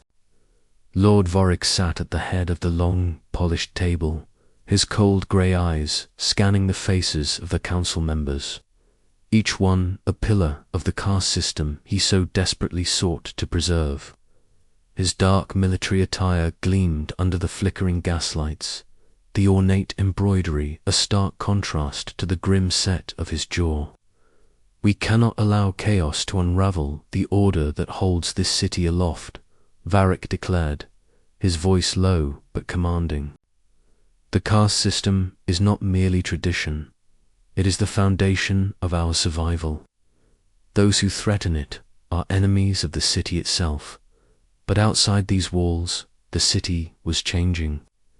In the shadowy depths beneath the polished streets, Kale and Joran huddled with a growing circle of rebels. The air was thick with the scent of oil and metal, punctuated by the rhythmic clink of tools and the whispered strategizing of those who dared to dream of a different future. Kale's dark, soot-streaked face was set with determination as he addressed the group. We've repaired the engines, but the real work begins now. We take control of the city's mechanisms, the heart that beats beneath the caste's lies. We show them that the city belongs to all of us. Joran, ever the pragmatist, nodded. We must be precise. One wrong move and Varric's forces will crush us before the rebellion takes flight. Meanwhile, Myra darted through the twisting alleys with practiced agility. Her curly auburn hair bounced with each swift step, and her sharp dark eyes flicked nervously around her. She carried messages between factions, bridging the dangerous gap between the upper and lower castes. Her loyalty to Ilara and the rebellion fueled her courage, even as the threat of betrayal loomed ever closer. Back at the palace, Ilara prepared herself for a moment that could change everything. The city assembly was convening, and she was to speak, not as a princess upholding tradition, but as a leader rallying her people to break the chains of caste. The room was packed with nobles, mechanics, and citizens from every stratum, the air thick with anticipation and unease. Taking the podium, Alara's voice rang clear and unwavering. For too long we have lived divided, bound by invisible walls built from fear and ancient laws. But the city we cherish cannot thrive on inequality and oppression. It is time to break these chains, to rebuild not just our machines, but our society itself. A murmur spread through the crowd, some faces lit with hope, others twisted with anger. Lord Varric's icy gaze locked onto Alara, fury flickering beneath his composed exterior. "Princess," he rasped, "you tread dangerously close to treason." Alara met his stare without flinching. "I tread where the future demands. The city will rise as one, or it will fall divided." The assembly erupted into a chaotic mix of cheers and jeers. Outside, the city echoed with the sounds of machinery revving and distant shouts. The rebellion was mobilizing, inspired by Ilaros' bold stand, but the fight was far from over. Lord Varric would not relinquish power without a battle, and the fractures within the city threatened to tear it apart. Yet, for the first time in generations, a new hope had taken flight, carried on the wings of defiant hearts, ready to soar beyond the limits of caste and tradition. As Alara descended from the podium, Kale stepped forward from the crowd, their eyes meeting in a silent vow. Together, they would lead the city through its darkest hour, toward a dawn of freedom. The gears of rebellion were turning, and the sky itself seemed to hold its breath, waiting for the moment when the chains would finally break. The first light of dawn stretched across the floating city like a tentative promise, bathing the spires and steam vents in a soft golden glow. At the edge of the upper city's landing platform, Princess Alara stood beside Kale, her heart pounding with a mixture of fear and exhilaration that threatened to overwhelm her. The ancient flying machine, a relic thought lost to time, rested before them, its brass and iron frame gleaming faintly with the early sun, steam hissing softly from its aged pipes. Alara adjusted the leather gloves she wore, a stark contrast to the silken gowns that usually enveloped her. Her silver hair was pulled back tightly, revealing the pale blue eyes that now burned with fierce determination. Kale's sword streaked and focused, moved with practiced ease, fingers dancing over the complex array of levers and gauges that controlled the engines. Beside him, old Tom watched closely, his eyes reflecting both pride and anxiety. "Are you ready?" Kale asked, his voice low but steady. Alara nodded, swallowing the lump in her throat. "For too long, we've been grounded by walls, by rules, by fear. Today, we fly not just for ourselves, but for everyone who's been held down." A gentle breeze stirred as the ancient engines sputtered to life, releasing bursts of steam that mingled with the morning mist. The platform trembled beneath their feet, the deep mechanical roar echoing through the city's iron heart. Alara felt the vibration in her bones, the sound a wild song of rebellion and hope. With a steadying breath, she gripped the controls. Engines stable, initiating lift. Kale's hands moved swiftly, adjusting valves and fine-tuning the pressure. Power levels rising. Hold tight. Slowly, the flying machine began to rise, the ground falling away beneath them as the city's sprawling expanse receded into the haze. The cacophony of gears and steam softened into a steady hum, replaced by the rush of wind and the distant calls of skybirds.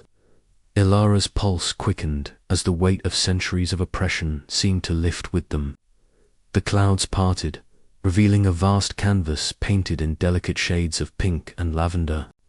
Here, above the rigid caste lines and iron laws, there was only freedom. Suddenly, a sharp sputter jarred the machine, a faltering cough that sent a shudder through the frame. Cale's eyes flashed with alarm as he reached for the emergency valves. "Hold on," he shouted, working furiously to stabilize the engines. Alara tightened her grip, the world narrowing to the rhythm of their synchronized efforts. Minutes stretched like hours before the engines roared back to full power, and the flying machine surged upward with renewed vigor. Relief and triumph mingled in their chests as they soared higher, the city a patchwork of light and shadow beneath them. "We did it," Alara whispered, her voice trembling with disbelief and hope. Cale smiled, the first genuine expression of peace she had seen in him.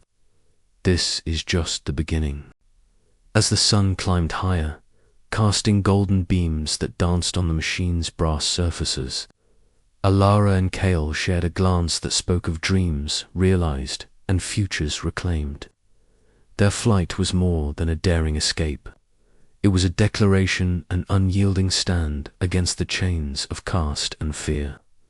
Below, the city stirred, its inhabitants catching sight of the ancient engines cutting through the sky, a symbol of change and unity that could no longer be ignored.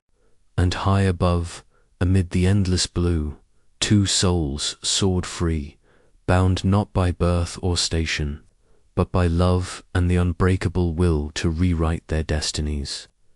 The wind whispered promises of a new dawn, and Alara knew, with every fiber of her being, that the sky was no longer the limit, it was their beginning.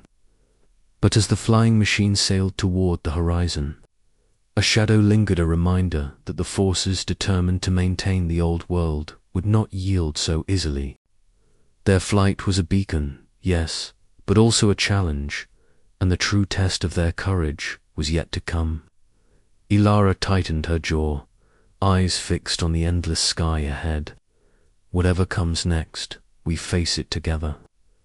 Cale nodded, the green fire in his eyes blazing brighter than ever. Together, and with that, they vanished into the clouds, carrying the hopes of a city yearning to be free. The first light of dawn spilled gently over the floating city, casting golden hues upon the intricate gears and soaring spires that had once symbolized division but now shimmered as beacons of unity. From her vantage point atop the central platform, Princess Alara felt the cool morning breeze against her face, her silver hair catching the light like threads of starlight woven into the fabric of a new era. Beside her, Cale stood tall, his soot-streaked face softened by the quiet pride that shone in his sharp green eyes. Gone were the days when their love had to hide in shadows. Today was the dawn of open skies and open hearts. Below them, a sea of faces from every caste, noble, artisan, mechanic, and laborer alike, gathered in joyous anticipation. Children, some clutching rudimentary flying devices crafted from scraps. Others, adorned in newly issued uniforms of the city's first inclusive flying academy, buzzed with excitement. The air was thick with the scent of fresh oil, steam, and blooming hope. It was a symphony of change, a melody born from years of whispered rebellion and secret dreams. Alara's gaze swept over the crowd, landing on familiar faces. Myra, her ever-loyal handmaiden, fierce protector, wove through the throng with graceful ease, her curly auburn hair bouncing as she exchanged smiles and nods. The gleam in Myra's dark eyes mirrored the fire that had fueled their fighter fire, now tempered by the promise of peace. Nearby, Joran stood by one of the restored flying engines, his broad shoulders relaxed yet proud. The hum of the machinery blended with the cheers and laughter, a harmonious chorus that echoed through the city's floating platforms. Cale reached out, taking Alora's hand in his, their fingers intertwining effortlessly. "We made this happen," he whispered, voice thick with emotion. Alara nodded, her pale blue eyes reflecting the vast expanse of the open sky. Together, The ceremony began with a flourish. Banners emblazoned with the new city emblem unfurled, and the mayor, a representative chosen from the newly formed council that included voices from all castes, stepped forward to address the crowd. His words were simple yet profound, a testament to the journey they had undertaken. Today, we cast aside the chains of division and soar into a future where every citizen, regardless of birth, is free to dream, to learn, and to fly. This is our new dawn. Cheers erupted, the sound rolling like thunder across the floating city. Children took their first tentative steps onto the flying platforms, guided by instructors who had once been outcasts, but were now pioneers of progress. The sight was a balm to Ilara's soul, the laughter, the unrestrained joy, the mingling of castes once separated by iron and steam. Yet, amidst the celebration, a shadow lingered at the edge of the plaza. Lord Vorik stood apart, his tall frame silhouetted against the awakening sky. His cold grey eyes, once filled with the ruthless determination to preserve an old order, now softened with a resigned contemplation. The ornate military attire that had marked his authority was replaced by subdued clothing, a visual surrender to the tides of change. He watched, not with defiance, but with a solemn acknowledgement that the city he once ruled had been reborn. Ilara's heart ached with the weight of victory, the cost borne by friends lost, the sacrifices made, and the uncertain road ahead. Yet, as Kale squeezed her hand, she found strength in their shared resolve. "This is only the beginning," she murmured. "And we'll face it together," Kale promised. As the first flying lessons took flight, the city itself seemed to breathe anew. The clang of gears and hiss of steam were no longer sounds of oppression, but the heartbeat of a community united. The sky, once a symbol of unreachable dreams, now welcomed all who dared to ascend. Ilara looked up, envisioning a future where caste lines blurred beneath the endless blue, where love and hope soared higher than any machine. The journey had been perilous, and the cost steep. But as the city embraced its new dawn, she dared to believe that the greatest flights were yet to come. And so, beneath the vast expanse of the open sky, the princess and the mechanic stood side by side, symbols of a world transformed. Their love, a beacon, lighting the path forward. The city thrummed with possibility, its gears turning not to divide, but to uplift, and with every heartbeat, every flight, they rewrote the story of their floating world. The future awaited, as boundless as the sky itself.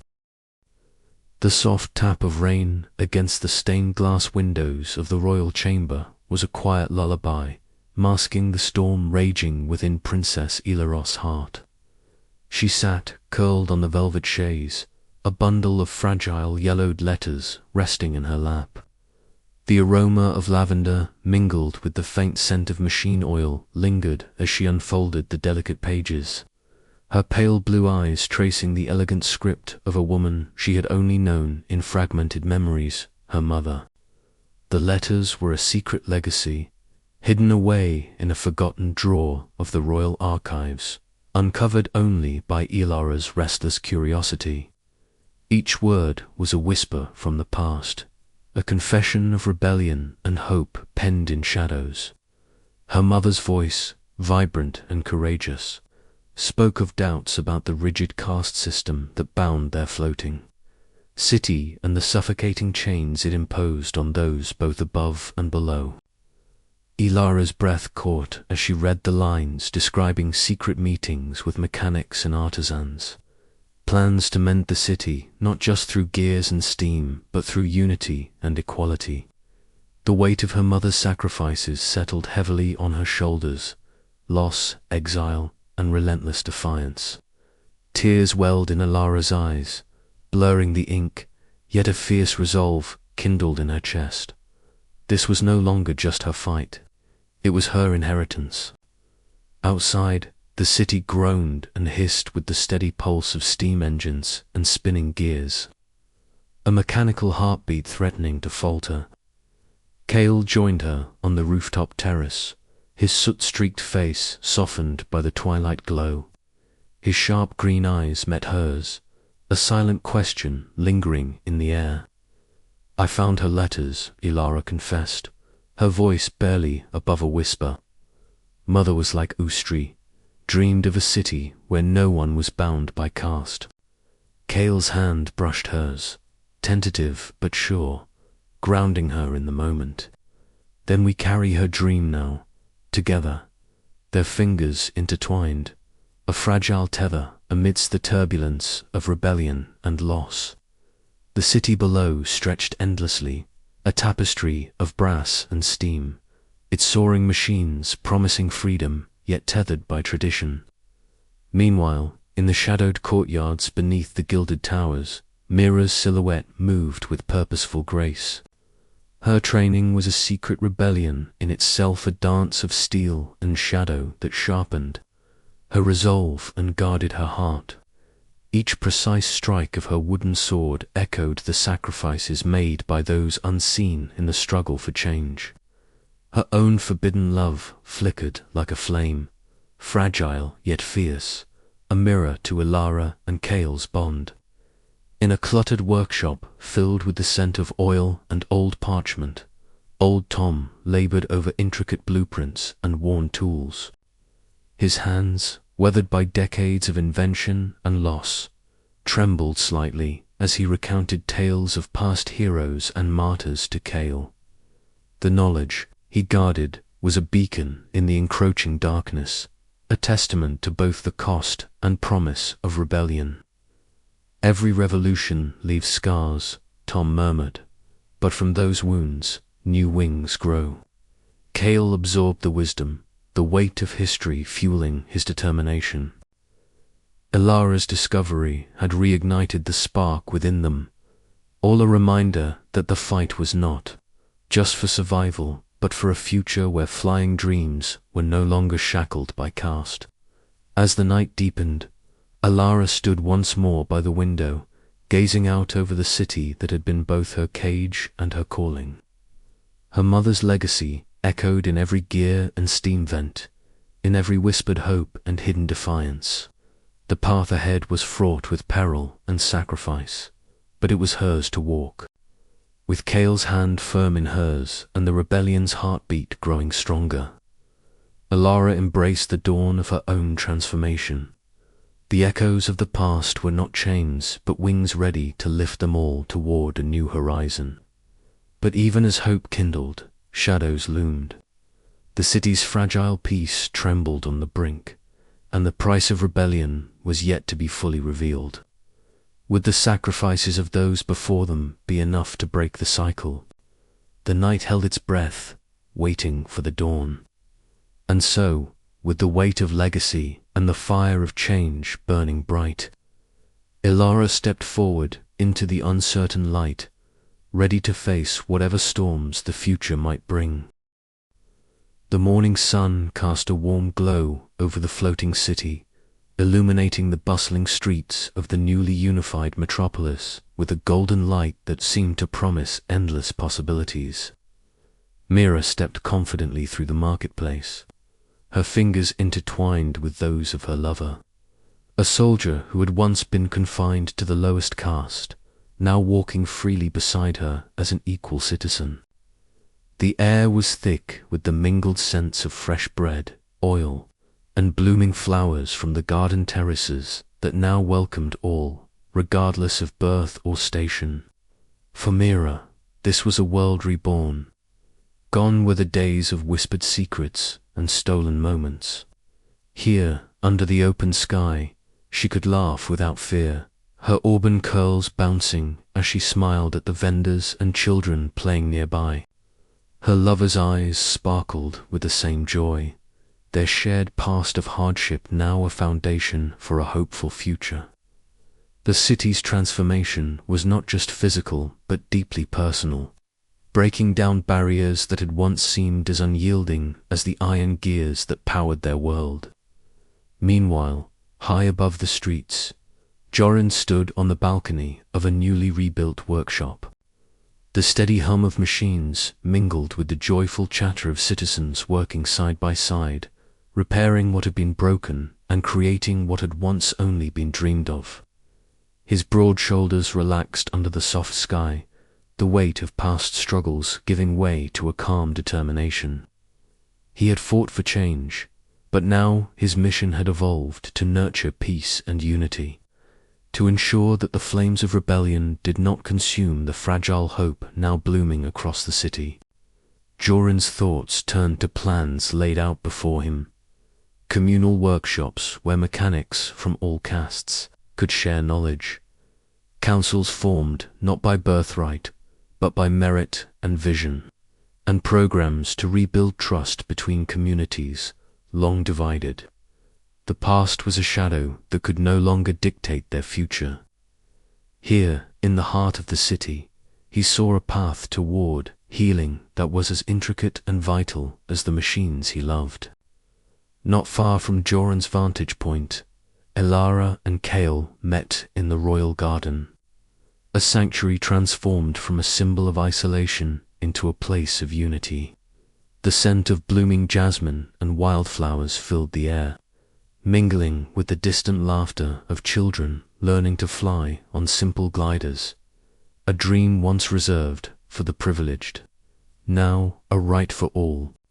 Elara's silver hair shimmered in the sunlight, her pale blue eyes reflecting the deep emotion she felt as she reached out to Kale, whose soot-streaked face softened with affection. They stood close, hands brushing, hearts beating with the memory of hardships endured and the promise of a shared future. The barriers that had once kept them apart had crumbled, replaced by a delicate trust and fierce hope. Their love was no longer forbidden but celebrated, a beacon guiding the city toward a new era. Elsewhere, Mira's role had blossomed beyond her duties as handmaid and confidant. She now led training sessions in self-defense, her sharp eyes watching over a diverse group of young men and women from all castes. The clatter of wooden swords and the steady rhythm of practiced movements echoed through the training yard. Myra's voice was firm but encouraging, her presence commanding respect and inspiring confidence. These sessions were more than physical training. They were a symbol of empowerment and solidarity, a living testament to the unity forged through shared struggle. Mira's pride was evident in every precise movement and every triumphant smile from her students. The old divisions that had once dictated who could protect whom were dissolving, replaced by a collective strength born from courage and mutual respect. As the day wore on, the city seemed to pulse with new life. Conversations between former nobles and mechanics, artisans and soldiers, filled the air with ideas and laughter. The streets, once shadowed by fear and suspicion, now glowed with possibility. Yet beneath the celebration, there lingered a quiet question that none dared ignore: how to sustain this fragile peace and ensure that the sacrifices of so many would not be forgotten nor repeated.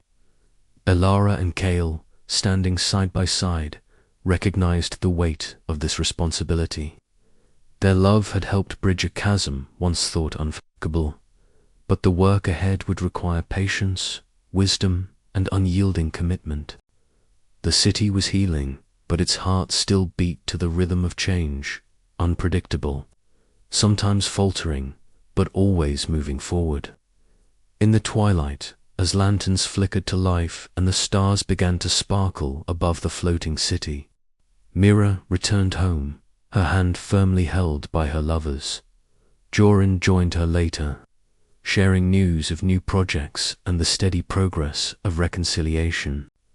Elara and Kale watched from the garden, their smiles reflecting the quiet joy and determination that filled their souls.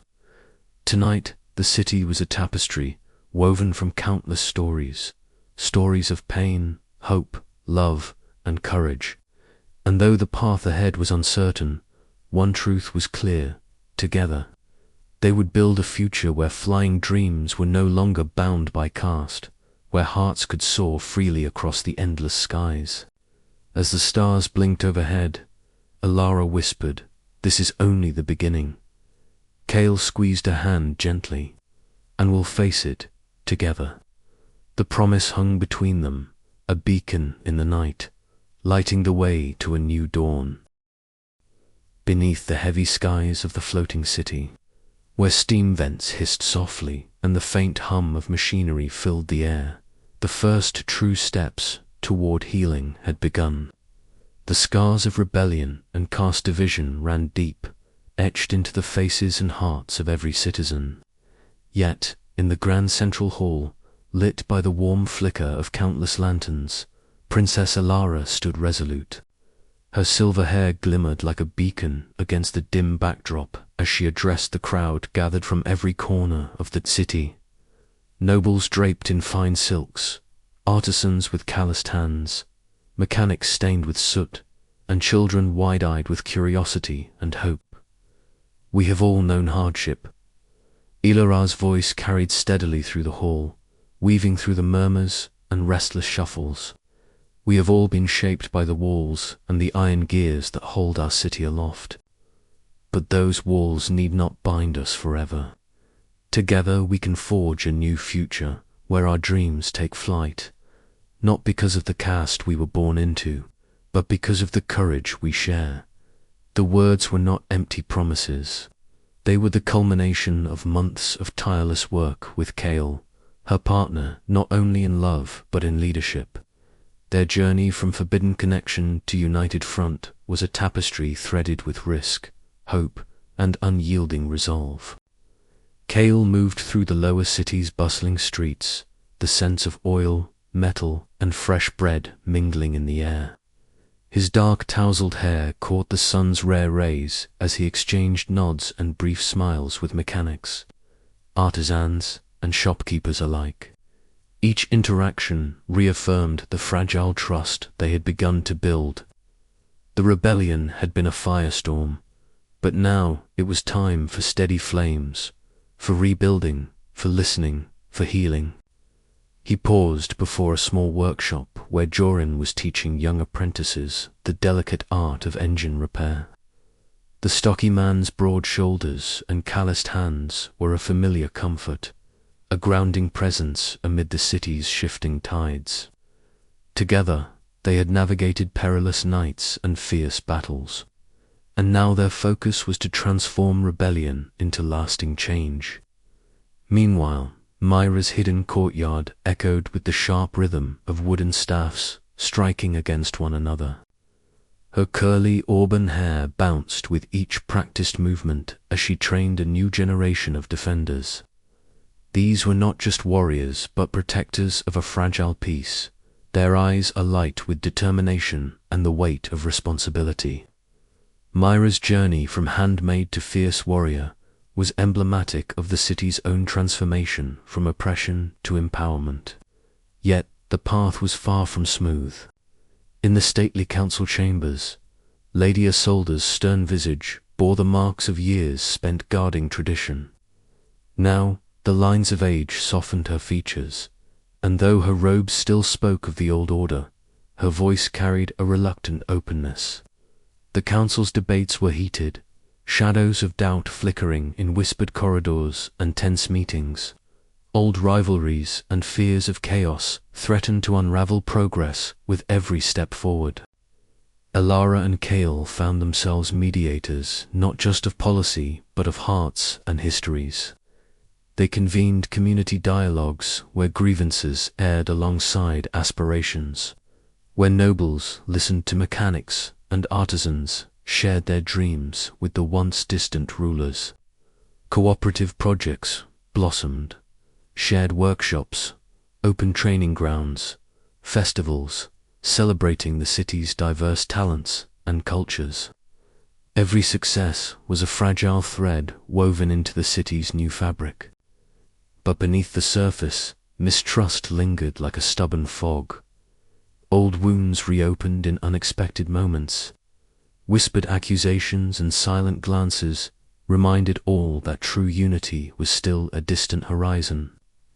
Alara's nights were restless, haunted by memories of loss and the heavy weight of expectation. Kale's hands, so skilled at mending engines, trembled sometimes under the strain of leadership. Yet their shared resolve remained unbroken. On one such evening, as the city's lights sparkled like stars caught in glass, Alara and Kale stood atop the highest platform. The wind teased their hair, the scent of steam and metal filling their senses. They looked out over the city, a city bruised but breathing, fractured but healing. "We've come far," Kale said quietly, his sharp green eyes reflecting the glow below. Alara smiled, a mixture of exhaustion and hope. "And there's still so much to do. But now, we face it together." Their hands found each other's, a silent promise amidst the shifting gears of a world being remade. The city's future was uncertain, the challenges formidable, but in that moment, the soaring dreams of all its people seemed just within reach. As the first stars blinked awake overhead, the echoes of rebellion softened into the steady pulse of rebuilding, a city learning to trust again, one heartbeat at a time, and with that trust, the promise of a new dawn.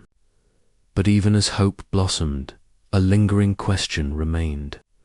Could love and unity truly conquer the deep divides etched into the city's very soul? The answer lay not in grand speeches or fleeting victories, but in the quiet, relentless work of rebuilding trust, day by day, heart by heart.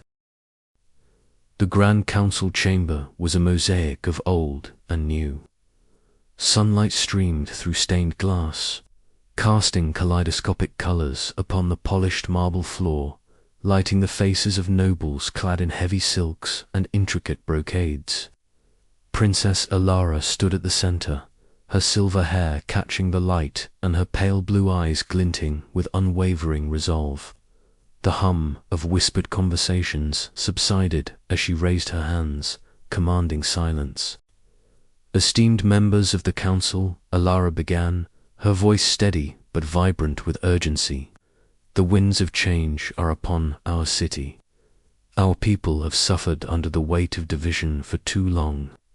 The rebellion, the failures in our machines, and the cries from the lower castes are not signs of chaos, but calls for renewal. We cannot cling to the past at the expense of our future." She paced slowly, every word measured and purposeful. "We must dismantle the barriers that have kept us imprisoned within our own castes. We must embrace a society where the sky's freedom is not a privilege of birth, but a right of all." Murmurs rippled through the chamber. Some faces displayed skepticism, others flickers of hope. At the far end, Lady Isolde stood rigid, her sharp features carved by years of stern counsel. Her dark hair was pulled back into a tight bun, and her austere gown reflected the gravity she carried. For a moment, she said nothing, watching Alara with an unreadable expression. The meeting adjourned with much left unsaid. In the dimly lit hallway beyond, Lady Isolde lingered, clutching a folded letter Alara had sent earlier that day. The letter was a plea not for blind loyalty, but for understanding. Her fingers trembled slightly as she unfolded the parchment, eyes scanning the heartfelt words. A conflict rose within her, a lifetime bound to tradition, wrestling with the undeniable truth of a changing world.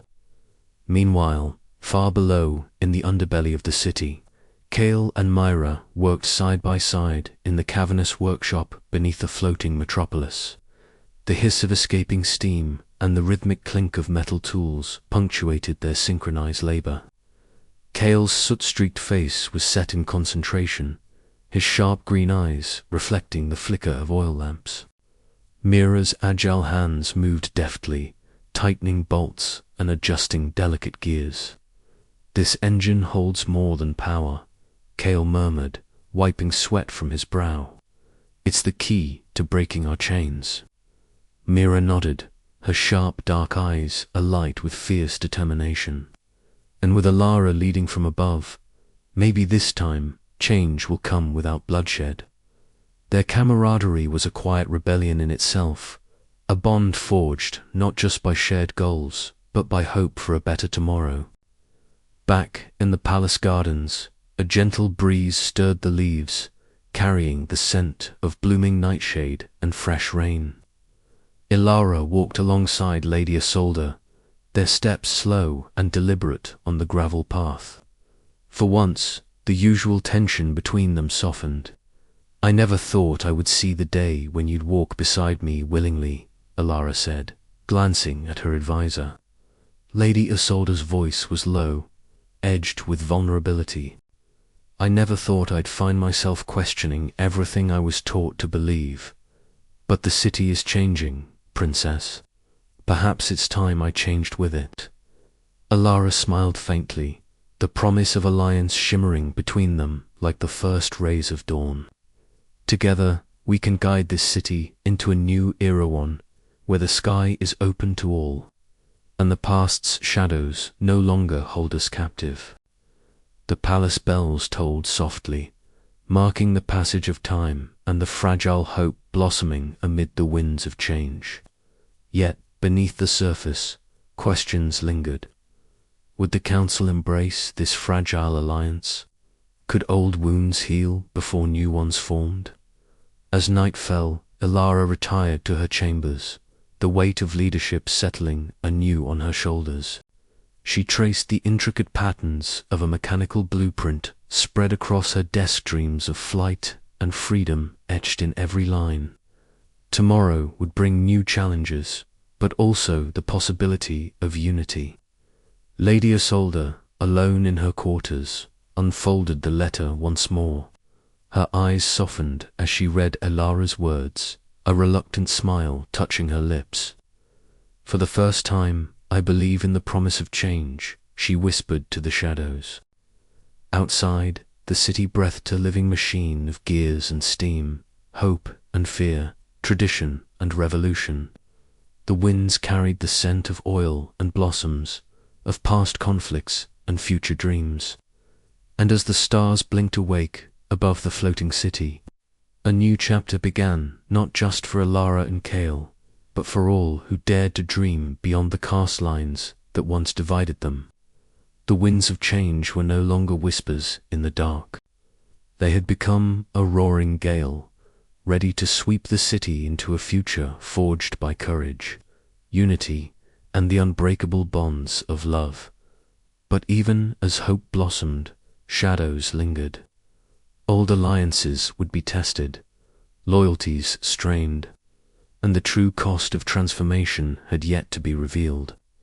Ilara closed her eyes, feeling the weight of the world and the lightness of possibility entwined within her heart. The road ahead was uncertain, but it was theirs to walk side by side against the storm. As the first light of dawn crept over the horizon, a single thought echoed in her mind. The sky was no longer a limit, but an invitation, and they were ready to soar. The air hung heavy over the city, dense with the mingled scents of oil, rain, and the ever-present steam that rose from the countless vents scattered across the floating metropolis. Princess Ilara stood on the balcony of her chamber, the ornate iron rail cold beneath her fingertips. Her silver hair gleamed faintly in the waning light, a stark contrast to the darkening skies above. Below, the city sprawled endlessly, a complex labyrinth of brass and steel, gears and pipes, a marvel of mechanical ingenuity and social division. Tonight, the usual symphony of hissing steam and clanking machinery seemed muted, as if the city itself braced for what was to come. Ilara's pale blue eyes traced the horizon where the sun sank behind the jagged spires of the lower castes. Her heart ached with the weight of everything she had lost, and everything she still stood to lose. She turned inward, retreating from the balcony's chill and the restless city. The room felt smaller than ever, the lavish tapestries and gilded furniture oppressive rather than comforting. Somewhere beyond these walls, Kale and the rebellion fought desperately, risking everything. And yet, here she was, confined by royal duty and the expectations that came with her name. A soft knock at the door pulled her from her thoughts. Myra entered swiftly, her auburn curls slightly disheveled, eyes dark and urgent. "Your Highness," Myra began, her voice tight with emotion, "we've lost another. Yolande didn't make it through the raid last night." Ilara's breath hitched. Yolande was one of the rebels closest to Kale, a young mechanic with a spark of hope that had seemed unbreakable. She swallowed hard, fighting the lump in her throat. "How?" she asked quietly. "Caught in a crossfire near the eastern vents. The guards were ruthless. They've tightened their grip since your relationship with Kale was exposed." Ilara closed her eyes, clutching the locket she always wore, a gift from her mother, now a symbol of the past and the uncertain future. The rebellion's cost was more than political. It bled into every corner of her life. Meanwhile, deep within the shadowed depths of the lower city, Kale and Joran sat amidst scattered tools and fractured blueprints. The workshop was dim, lit only by flickering gas lamps that cast long shadows on the soot-streaked walls. Both bore fresh bruises and dirt smudged across their faces, souvenirs of a skirmish that had nearly cost them their lives. "We can't keep losing people like this," Joran muttered, voice rough. "They're getting smarter, more brutal." Kale rubbed a hand over his jaw, eyes sharp despite exhaustion. "We knew the risks when we started this. But giving up isn't an option, not when the city's core is failing and the people suffer." Joran nodded slowly, the fire of conviction mingling with the weariness in his gaze. "Still, it's hard. Friends falling, trust breaking. Sometimes I wonder if we're just trading one cage for another." Kale's fingers tightened into a fist. "We're fighting for a future where no one is caged by birth or blood. That future is worth every scar." Back in the palace, the news of Jalen's death settled heavily on Ilara's shoulders. She paced the room, the delicate fabric of her dress whispering against the floor. Mira watched silently, her own turmoil evident but unspoken. "I don't want to lose you," Mira finally said, voice trembling. "You're the hope for us all, but the crown is turning against you. Lord Varric grows more ruthless by the day." Ilara stopped, eyes fierce, despite the tears threatening to fall. "Then I will show them that hope cannot be crushed, that change is not only necessary, it is inevitable." That night, beneath a quilt of stars and the cool breaths of the night air, Ilara and Kale met atop the city's highest spire. The wind tugged gently at their clothes, carrying with it the distant echoes of rebellion and the hum of the city's intricate heart. Their hands found one another, fingers entwining with a desperate tenderness born from shared loss and unyielding hope. "We've paid too high a price," Ilara whispered, voice raw but unwavering. "But I won't let the sacrifices be in vain." Kale's green eyes burned with quiet fire. "Together, we'll build a new world, one where no child fears the sky because of who they are." They lingered there, wrapped in the fragile promise of dawn, knowing the path ahead would be fraught with danger and heartache. Yet, in that moment, their love was a beacon, defiant, unbroken, and fiercely alive. As the first light crept over the horizon, Ilara and Kale stepped back from the edge, ready to face whatever the future held. The price of freedom was steep, but they would pay it together. And so the city beneath them stirred, its gears turning ever onward, carrying the hopes and dreams of those brave enough to fight for the sky. The days that followed were a blur of whispered meetings, hurried plans, and stolen moments. The rebellion pressed forward, their ranks tempered by grief, yet galvanized by purpose.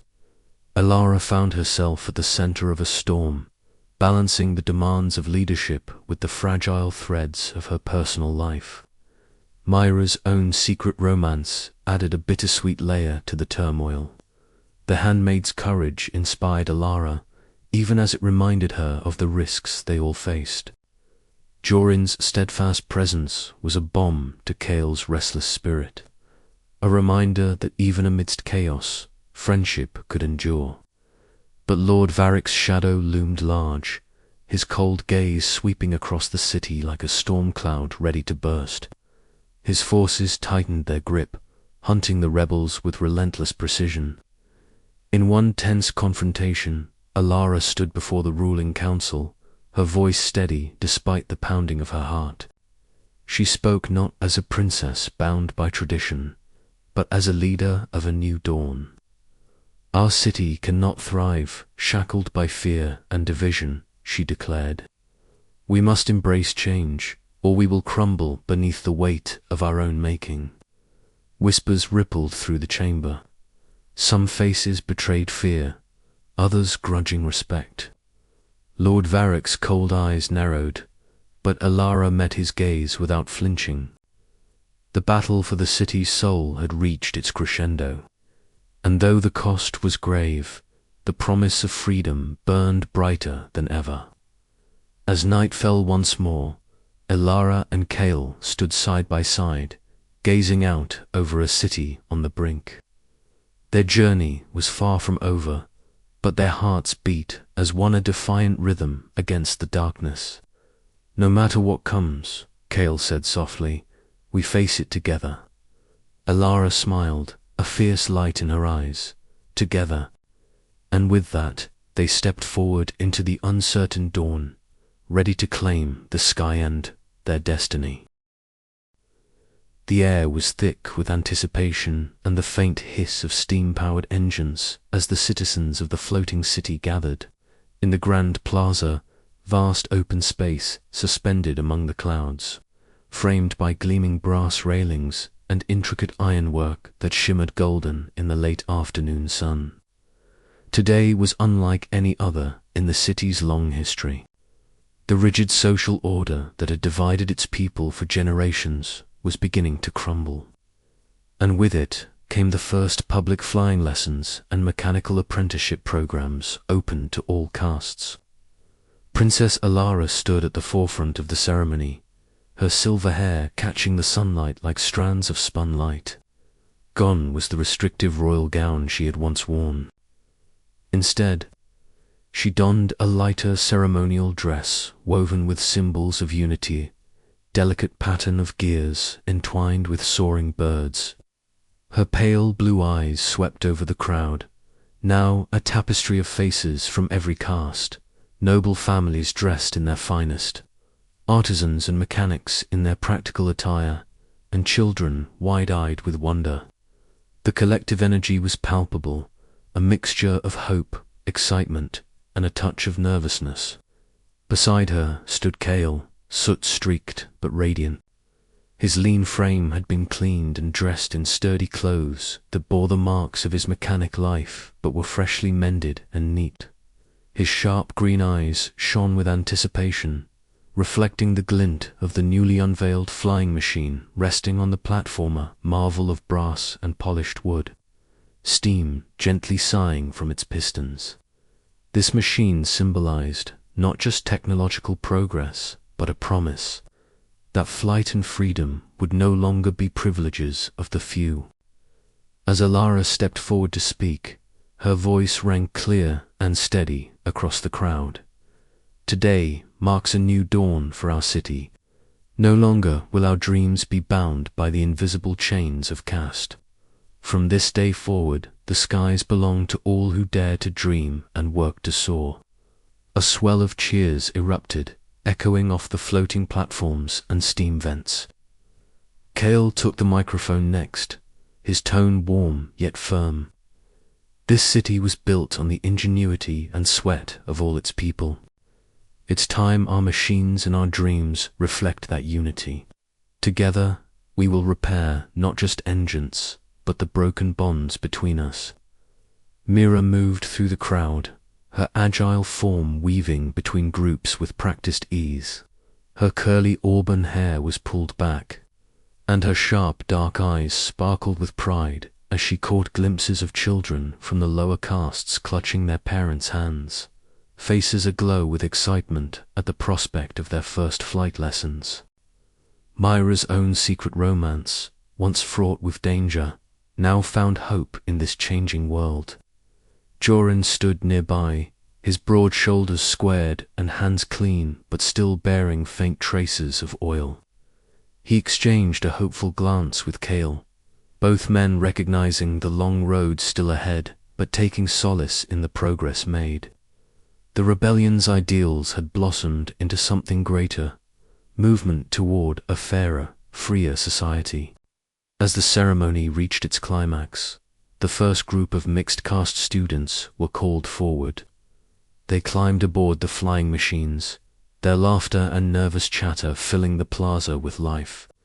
At a signal, the engines roared to life, steam billowing as the machines lifted gracefully into the sky, their silhouettes dancing against a backdrop of fiery sunset hues. It was a breathtaking Sita, symbol of breaking chains and soaring into uncharted futures. Lord Veric watched from a distance, his imposing figure softened by the dusk. Though reluctant, even he could not deny the city's transformation. The old order was fading, replaced by a new era where hope and unity soared higher than any machine. As the crowd dispersed into the glowing evening, Alara and Kale lingered on the platform. Their hands brushed briefly, a silent promise exchanged amidst the fading light. The journey was far from over, but together, they had sparked a flame that would light the way forward for generations to come. "This is only the beginning," Alara whispered, her eyes shining with determination. "Our city will fly higher than ever before because now we all rise together." Kale nodded, his voice steady with conviction. "And we'll keep flying, no matter the storms ahead." Their smiles held the weight of dreams fulfilled and battles yet to come, a testament to the power of love, hope, and the courage to change the world. The skies were no longer just a place for the privileged, they belonged to all who dared to dream.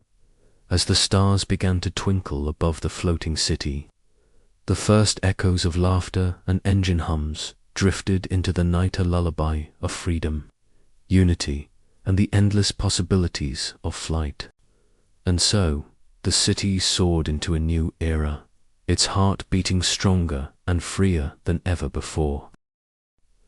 The grand hall was alive with a hum of voices, a mixture of anticipation and caution vibrating through the air. Alara stood at the center, her silver hair catching the flickering light of the chandeliers above, her pale blue eyes scanning the gathered council. Around her sat former rebels alongside nobles who had reluctantly accepted the new order, their faces etched with the scars of conflict and the weight of responsibility. The city was no longer held together by steam and iron alone, but by fragile alliances and the hope for a better future. "We have come far," Alara began, her voice steady but warm, "yet the path ahead demands even greater courage. Our city is wounded, its people divided by years of oppression and rebellion. Now we must rebuild not just our machines, but our trust in one another." Whispers stirred among the council. Joran, seated near the edge, exchanged a glance with Myra, who sat poised with a calm yet alert demeanor. Both bore the marks of their past lives. Joran's oil-stained hands now rested on the polished wood of the council table, a symbol of his transition from saboteur to statesman. Myra's sharp eyes scanned the room, ever vigilant for threats to their fragile peace. Kale entered the hall quietly, his presence grounding the room. His soot-streaked face and practical attire contrasted with the formal setting, yet his sharp green eyes shone with a new purpose. He took his place beside Alara, a living testament to the unity they had forged. The city's workshops, once secret and exclusive, were now open to all castes, buzzing with the sounds of innovation and collaboration. The clang of tools, the hiss of steam, and the murmur of ideas filled the air, a vibrant symphony of progress. Yet, beneath the surface of hope, tensions simmered. Lady Isolde, the once unyielding royal advisor, now softened by the passage of time and the undeniable changes around her, voiced her concerns during the council deliberations.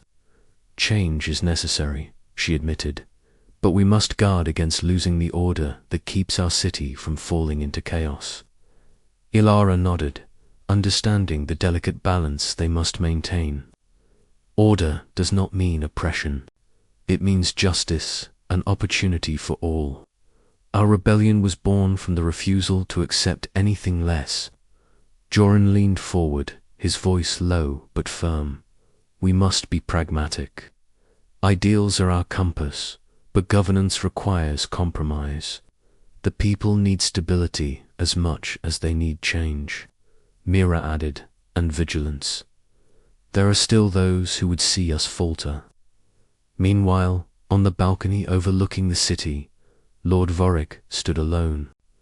The dusk painted the skyline in hues of amber and violet, the soaring flying machines casting long shadows over the floating city. His cold grey eyes reflected a complex swirl of regret and resignation. The power he once wielded with an iron grip had slipped through his fingers, replaced by a wary hope that the new leaders could succeed where he had failed. As night deepened, Alara and Kale met privately in the council's chambers. The weight of their responsibilities pressed heavily upon them, yet their shared vision remained unwavering. This is only the beginning, Kale said softly, but together we can make this city soar beyond its past. Alara smiled, a spark of defiant hope shining in her eyes. For the first time, the sky belongs to everyone. Outside, the city pulsed with life and promise, the echoes of rebellion transforming into the steady heartbeat of a new era. Yet the challenges ahead were clear. Ideals must be tempered with wisdom, unity forged through understanding, and the dreams of flying beyond caste must be nurtured with care. The journey was far from over, but for the first time it felt true that freedom was within reach. As the council session drew to a close, the murmurs of debate gave way to a tentative applause. Alara and Kale exchanged a glance filled with resolve.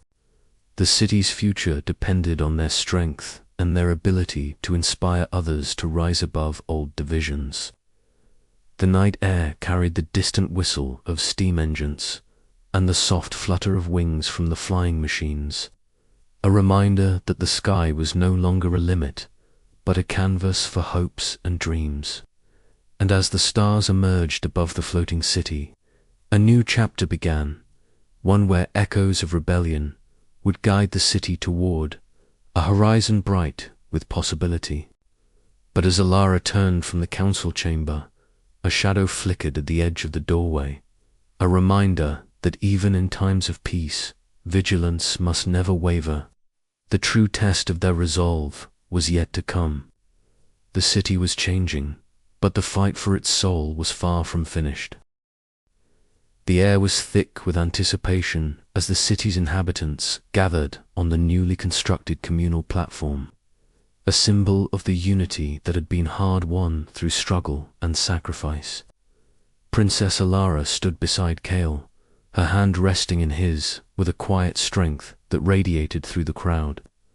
The sun dipped low on the horizon, casting a golden glow over the floating city, its intricate gears and steam vents bathed in a soft amber light. The sky above was streaked with hues of pink and orange, the gentle hum of airships weaving through the clouds, creating a symphony of hope and renewal.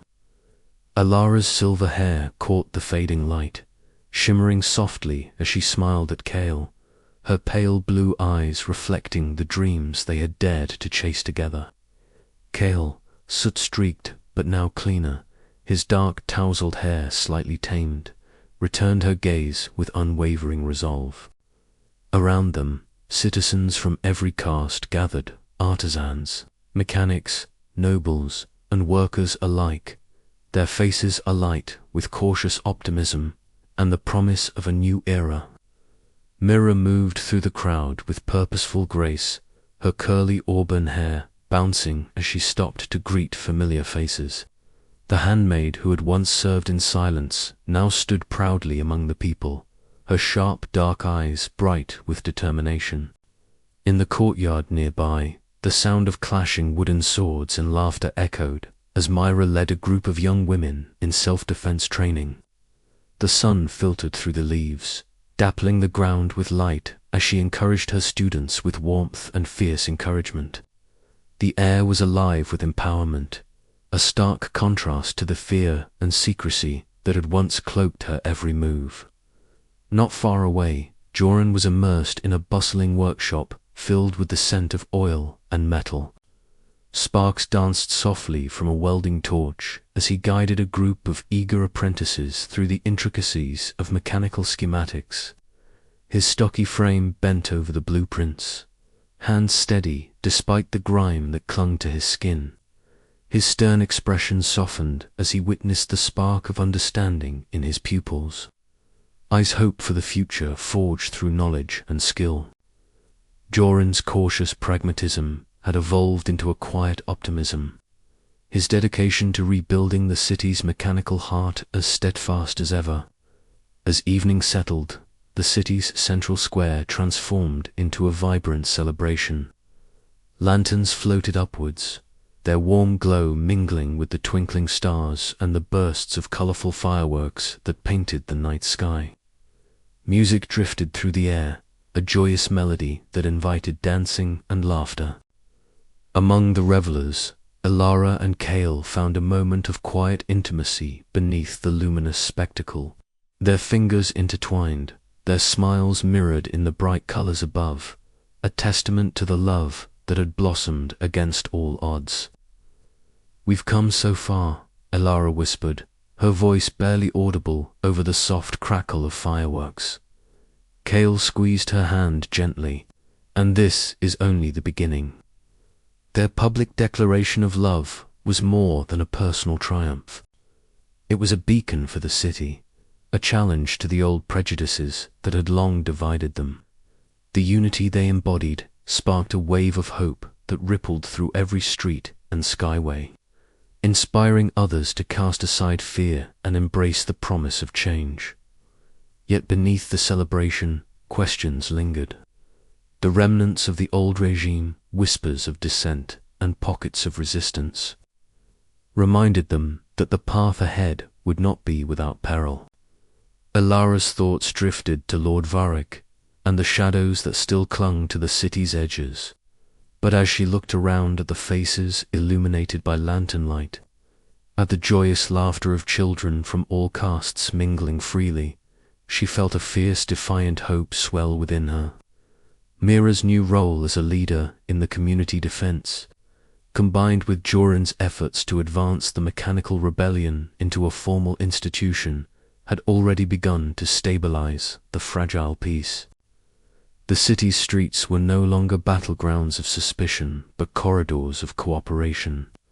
Each repaired engine, each shared flight lesson, each open market was a stitch in the fabric of a society being rewoven from the threads of equality and respect.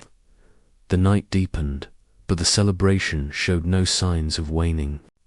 Elara and Kale took to the platform once more, addressing the crowd with voices steady and full of conviction, their words weaving a vision of a city where flying dreams were no longer bound by caste, where love and hope soared as freely as the airships above. Together, Elara proclaimed, "We are stronger. Together, we can build a future where no one is chained by birth or fear." Cheers erupted, a chorus of voices united in aspiration. Kale's gaze found hers, and in that shared look was the promise of tomorrow, uncertain yet bright. A future crafted by hands, once divided but now joined. As the celebration stretched into the night, the city seemed to breathe with new life. The gears of change were turning steadily, and with every heartbeat, every smile, and every daring flight, the floating city reclaimed its soul. But even as they reveled in their victory, Alara knew the true test was yet to come.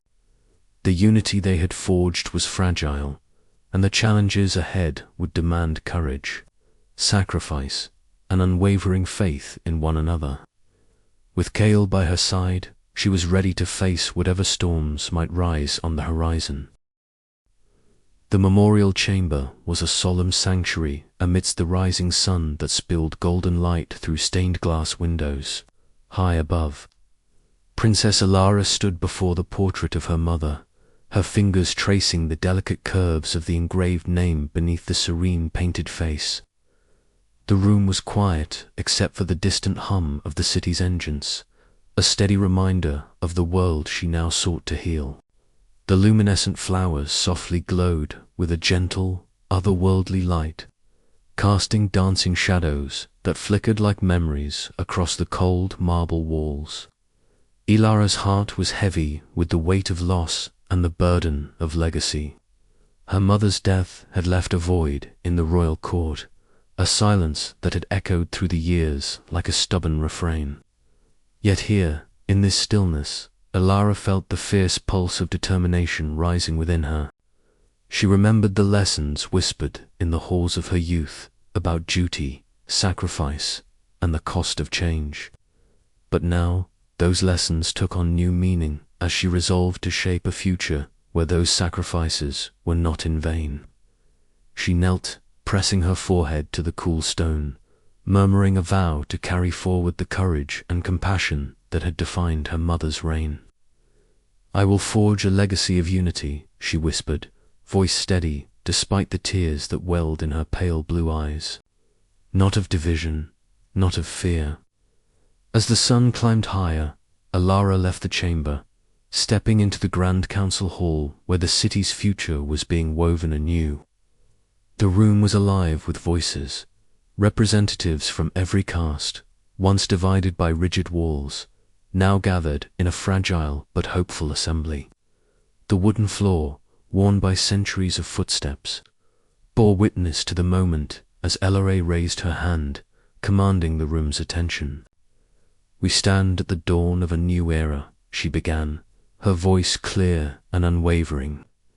"Our city, once shackled by chains of caste and fear, now breathes the promise of freedom.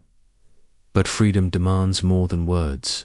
It demands courage, sacrifice, and the willingness to dream beyond the skies we have known." Eyes met hers wide, expectant and filled with the spark of hope. She saw among them the artisans who once hid in shadows, the mechanics who risked everything for change, and the leaders who now sought peace. Ilara's heart swelled with the weight and wonder of her responsibility. Meanwhile, in the heart of the city's workshop, Kale and Jorin labored side by side, their hands moving with practiced precision as they fitted gears and tightened bolts.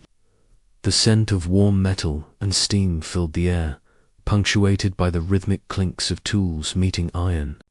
Between moments of focused work, Kale stole a glance at Jorin, catching the faintest of smiles on his friend's face, a rare, wordless acknowledgement of how far they had come.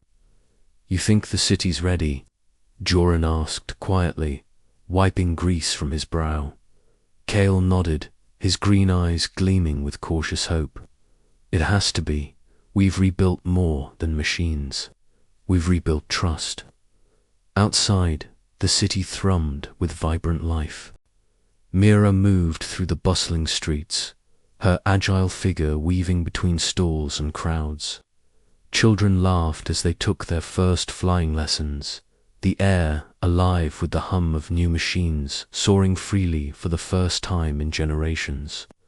Flags flew proudly, bearing symbols of unity rather than division. The scent of fresh bread mingled with the metallic temps of machinery, a harmonious blend of past and future. Mira paused, watching a young couple from different castes share a shy smile. In that moment, she felt the full weight of the rebellion's cost and its promise. Here, in these streets, the dream of flying beyond caste constraints was no longer just a whispered hope. It was a living, breathing reality. That evening, Alara and Kale stood together on the balcony of the palace, overlooking the city they had fought so hard to transform. The stars above sparkled like distant dreams, and the city lights flickered like fireflies in the night. They spoke little, their hands intertwined, hearts beating in quiet rhythm. "Your mother would be proud," Kale said softly. Ilara smiled, eyes reflecting the starlight. "And so am I for the first time. I truly feel like I am leading, not as a princess trapped in golden chains, but as a guardian of hope." Their journey was far from over. The wounds of the past still lingered, and the future held new challenges. But together, they faced it with unwavering resolve, ready to forge a legacy worthy of the skies they now shared. The first light of dawn cast a golden glow over the floating city, illuminating a skyline transformed beyond recognition. Where once rigid towers and somber spires had dominated the horizon, now a lively array of flying machines danced gracefully among the clouds. Steam hissed softly from polished engines, mingling with the distant cries of delighted children and the rhythmic clang of artisans at work. The air was thick with the scent of oil and fresh metal, intertwined with the sweet fragrance of blooming sky flowers nurtured in hanging gardens. Atop the highest platform, Princess Alara stood beside Kale, her silver hair catching the breeze, her pale blue eyes shining with a mixture of pride and wonder. Gone was the restrictive finery of her past. She wore a simple yet elegant coat of deep sapphire, embroidered with symbols of unity and hope. Kale's soot-streaked face was alight with excitement, his practical clothes enhanced with intricate mechanical details reflecting the innovations they had nurtured together. Their hands found each other's, fingers entwining with a comforting certainty. Below them, a group of children from every caste took to the sky for their first flying lessons. The instructors, a diverse team of engineers and pilots, guided the young ones with patient smiles and steady hands. Laughter and cheers echoed through the crisp air, a sound that had once been forbidden to mingle across social lines.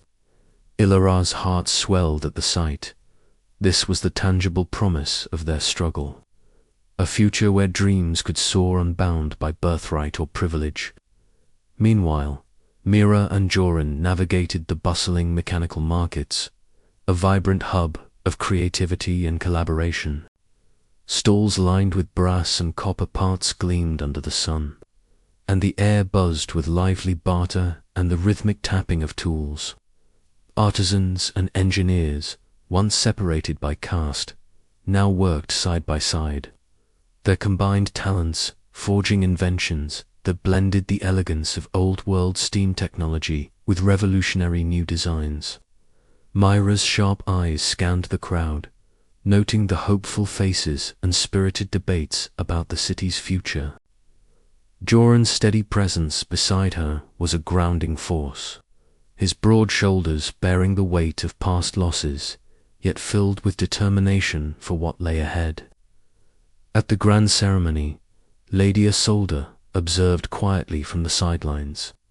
Her once stern features had softened, touched by the passage of time and the undeniable tide of change. The silver streaks in her dark hair shimmered as she watched the celebrations with a reflective gaze. The traditions she had fiercely defended now gave way to a new order she was learning to accept, albeit cautiously.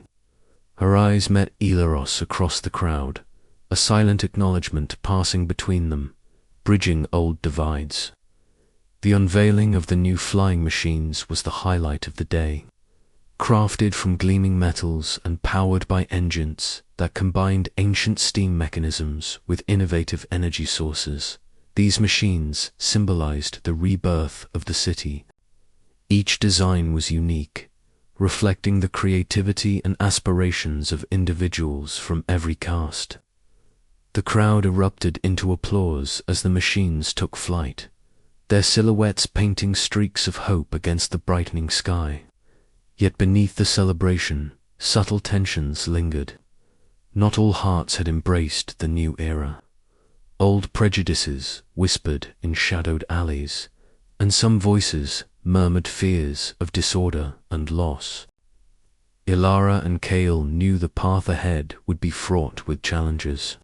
The city's newfound freedom demanded vigilance and compassion, a delicate balance between honoring heritage and nurturing progress.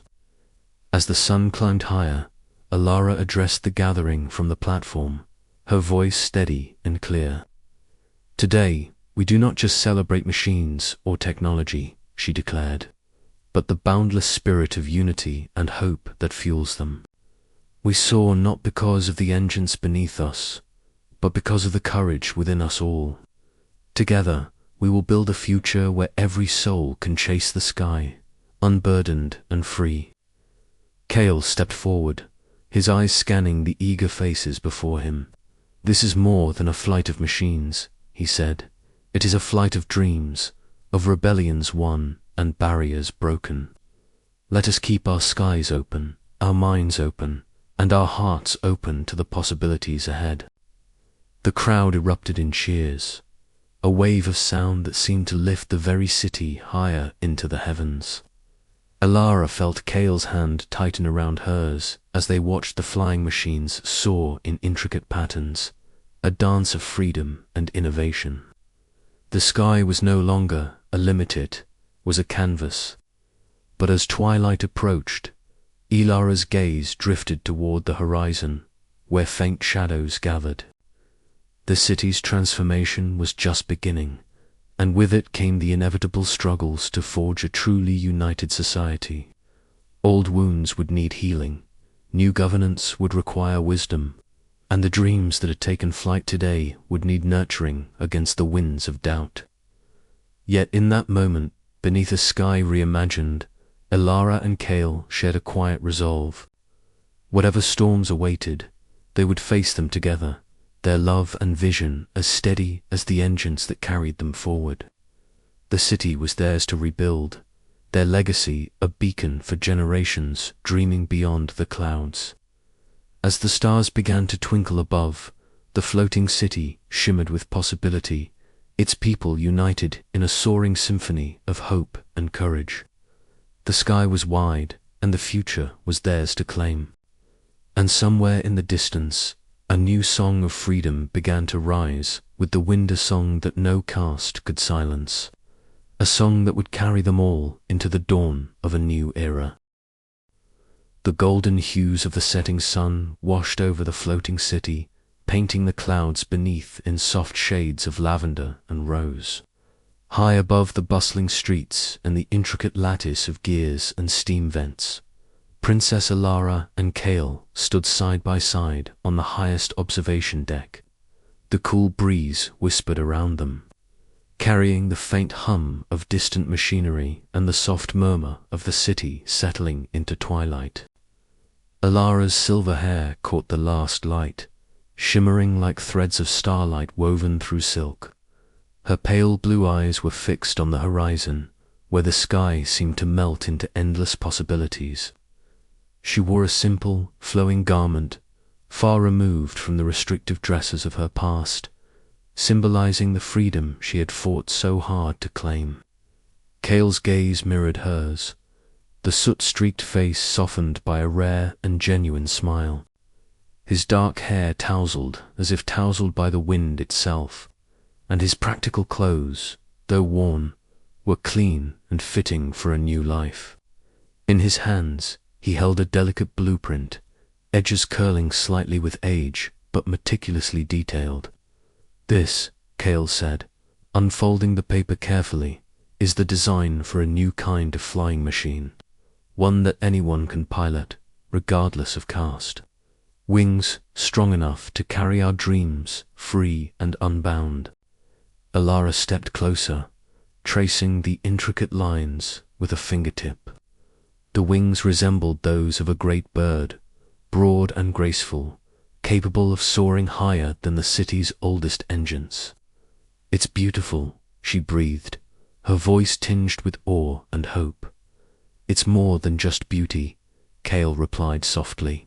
"It's a promise that the sky won't belong to the few, that the city can rise on the strength of all its people, flying together."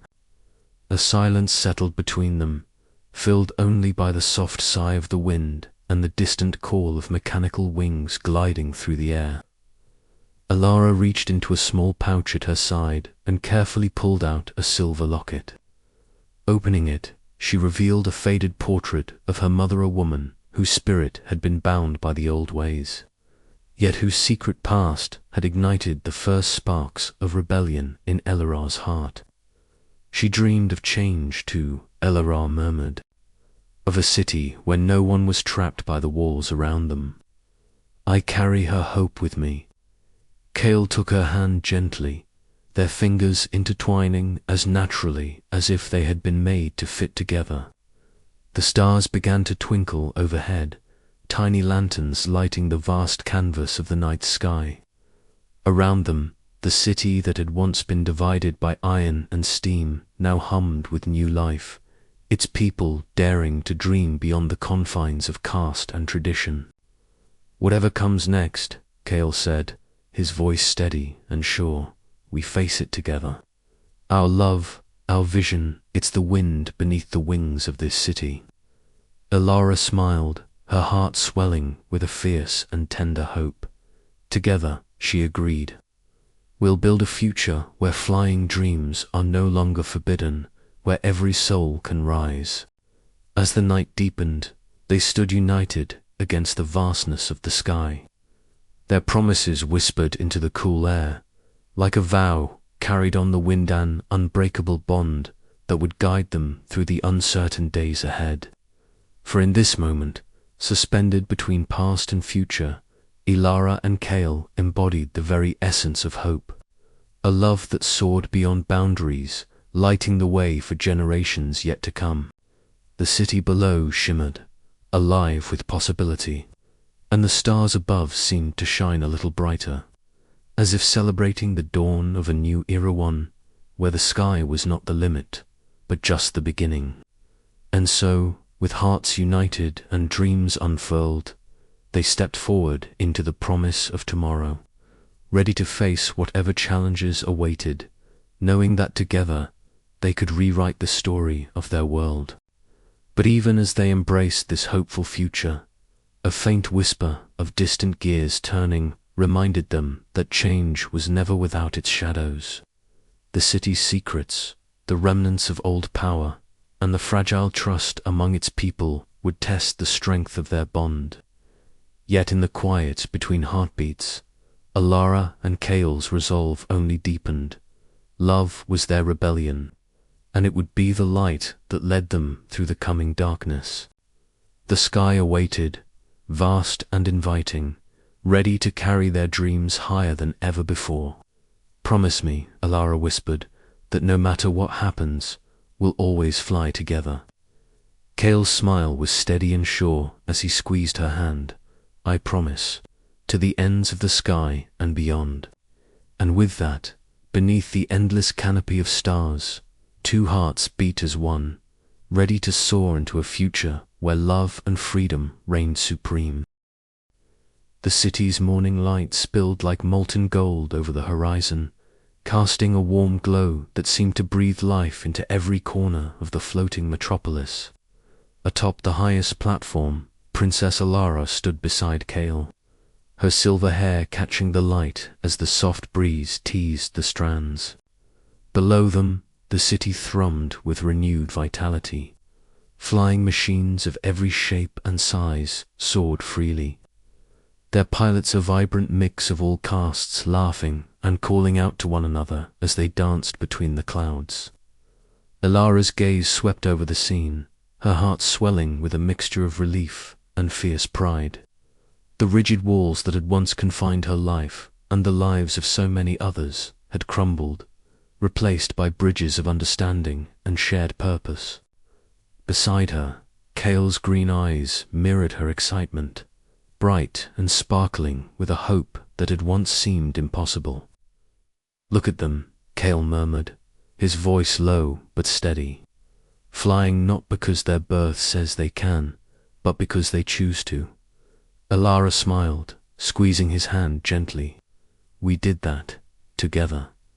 The platform beneath them buzzed softly with the hum of engines and the distant chatter of citizens, preparing for the day's grand ceremony. Today marked the official opening of flying lessons and mechanical trades, to all castes a symbol of the city's rebirth and the promise of equality. As they descended toward the central plaza, Mira and Jorin awaited them, faces alight with joy and anticipation. Mira's curly auburn hair framed her sharp eyes, reflecting the unyielding spirit that had helped guide Ilara through the darkest times. Jorin's stocky frame carried the quiet strength that had grounded Kale through the rebellion's trials. The ceremony was a vibrant celebration, alive with color and sound. Children from every walk of life clutched rudimentary flying machines and mechanical tools, their laughter echoing through the open air. Teachers, once hidden rebels, now stood proudly instructing eager learners, their lessons a blend of ancient knowledge and innovative designs. Ilara took to the podium, her voice steady and clear as she addressed the crowd. "Today, we turn a page in our city's history. No longer will our dreams be tethered by birth or caste. Together, we rise higher than ever before." Cheers erupted, filling the sky with a chorus of hope. Among the crowd, a figure watched silently. Lord Varric, once the city's staunchest defender of the old order, now a man transformed by time and circumstance. His cold grey eyes softened as he witnessed the unity blossoming before him. Though regret shadowed his features, there was also a glimmer of acceptance, a tentative hope that the city might yet endure in this new era. As the sun climbed higher, Ilara and Kale slipped away from the festivities, finding solace beneath the vast expanse of the endless sky. Their fingers intertwined, a simple yet profound gesture that spoke of shared dreams and unshakable resolve. "Whatever comes next," Ilara whispered, "we face it together." Kale nodded, his grip tightening. A future forged by us, for all of us. Above them, the city saw its gears turning, its engines humming a song of freedom. The princess and the mechanic stood united, ready to write the next chapter of their story, one where love and hope would forever break the chains of the past. And as the clouds parted to reveal endless possibility, the city beneath them blossomed into a new dawn, forever changed by the courage of two souls daring to dream beyond the sky.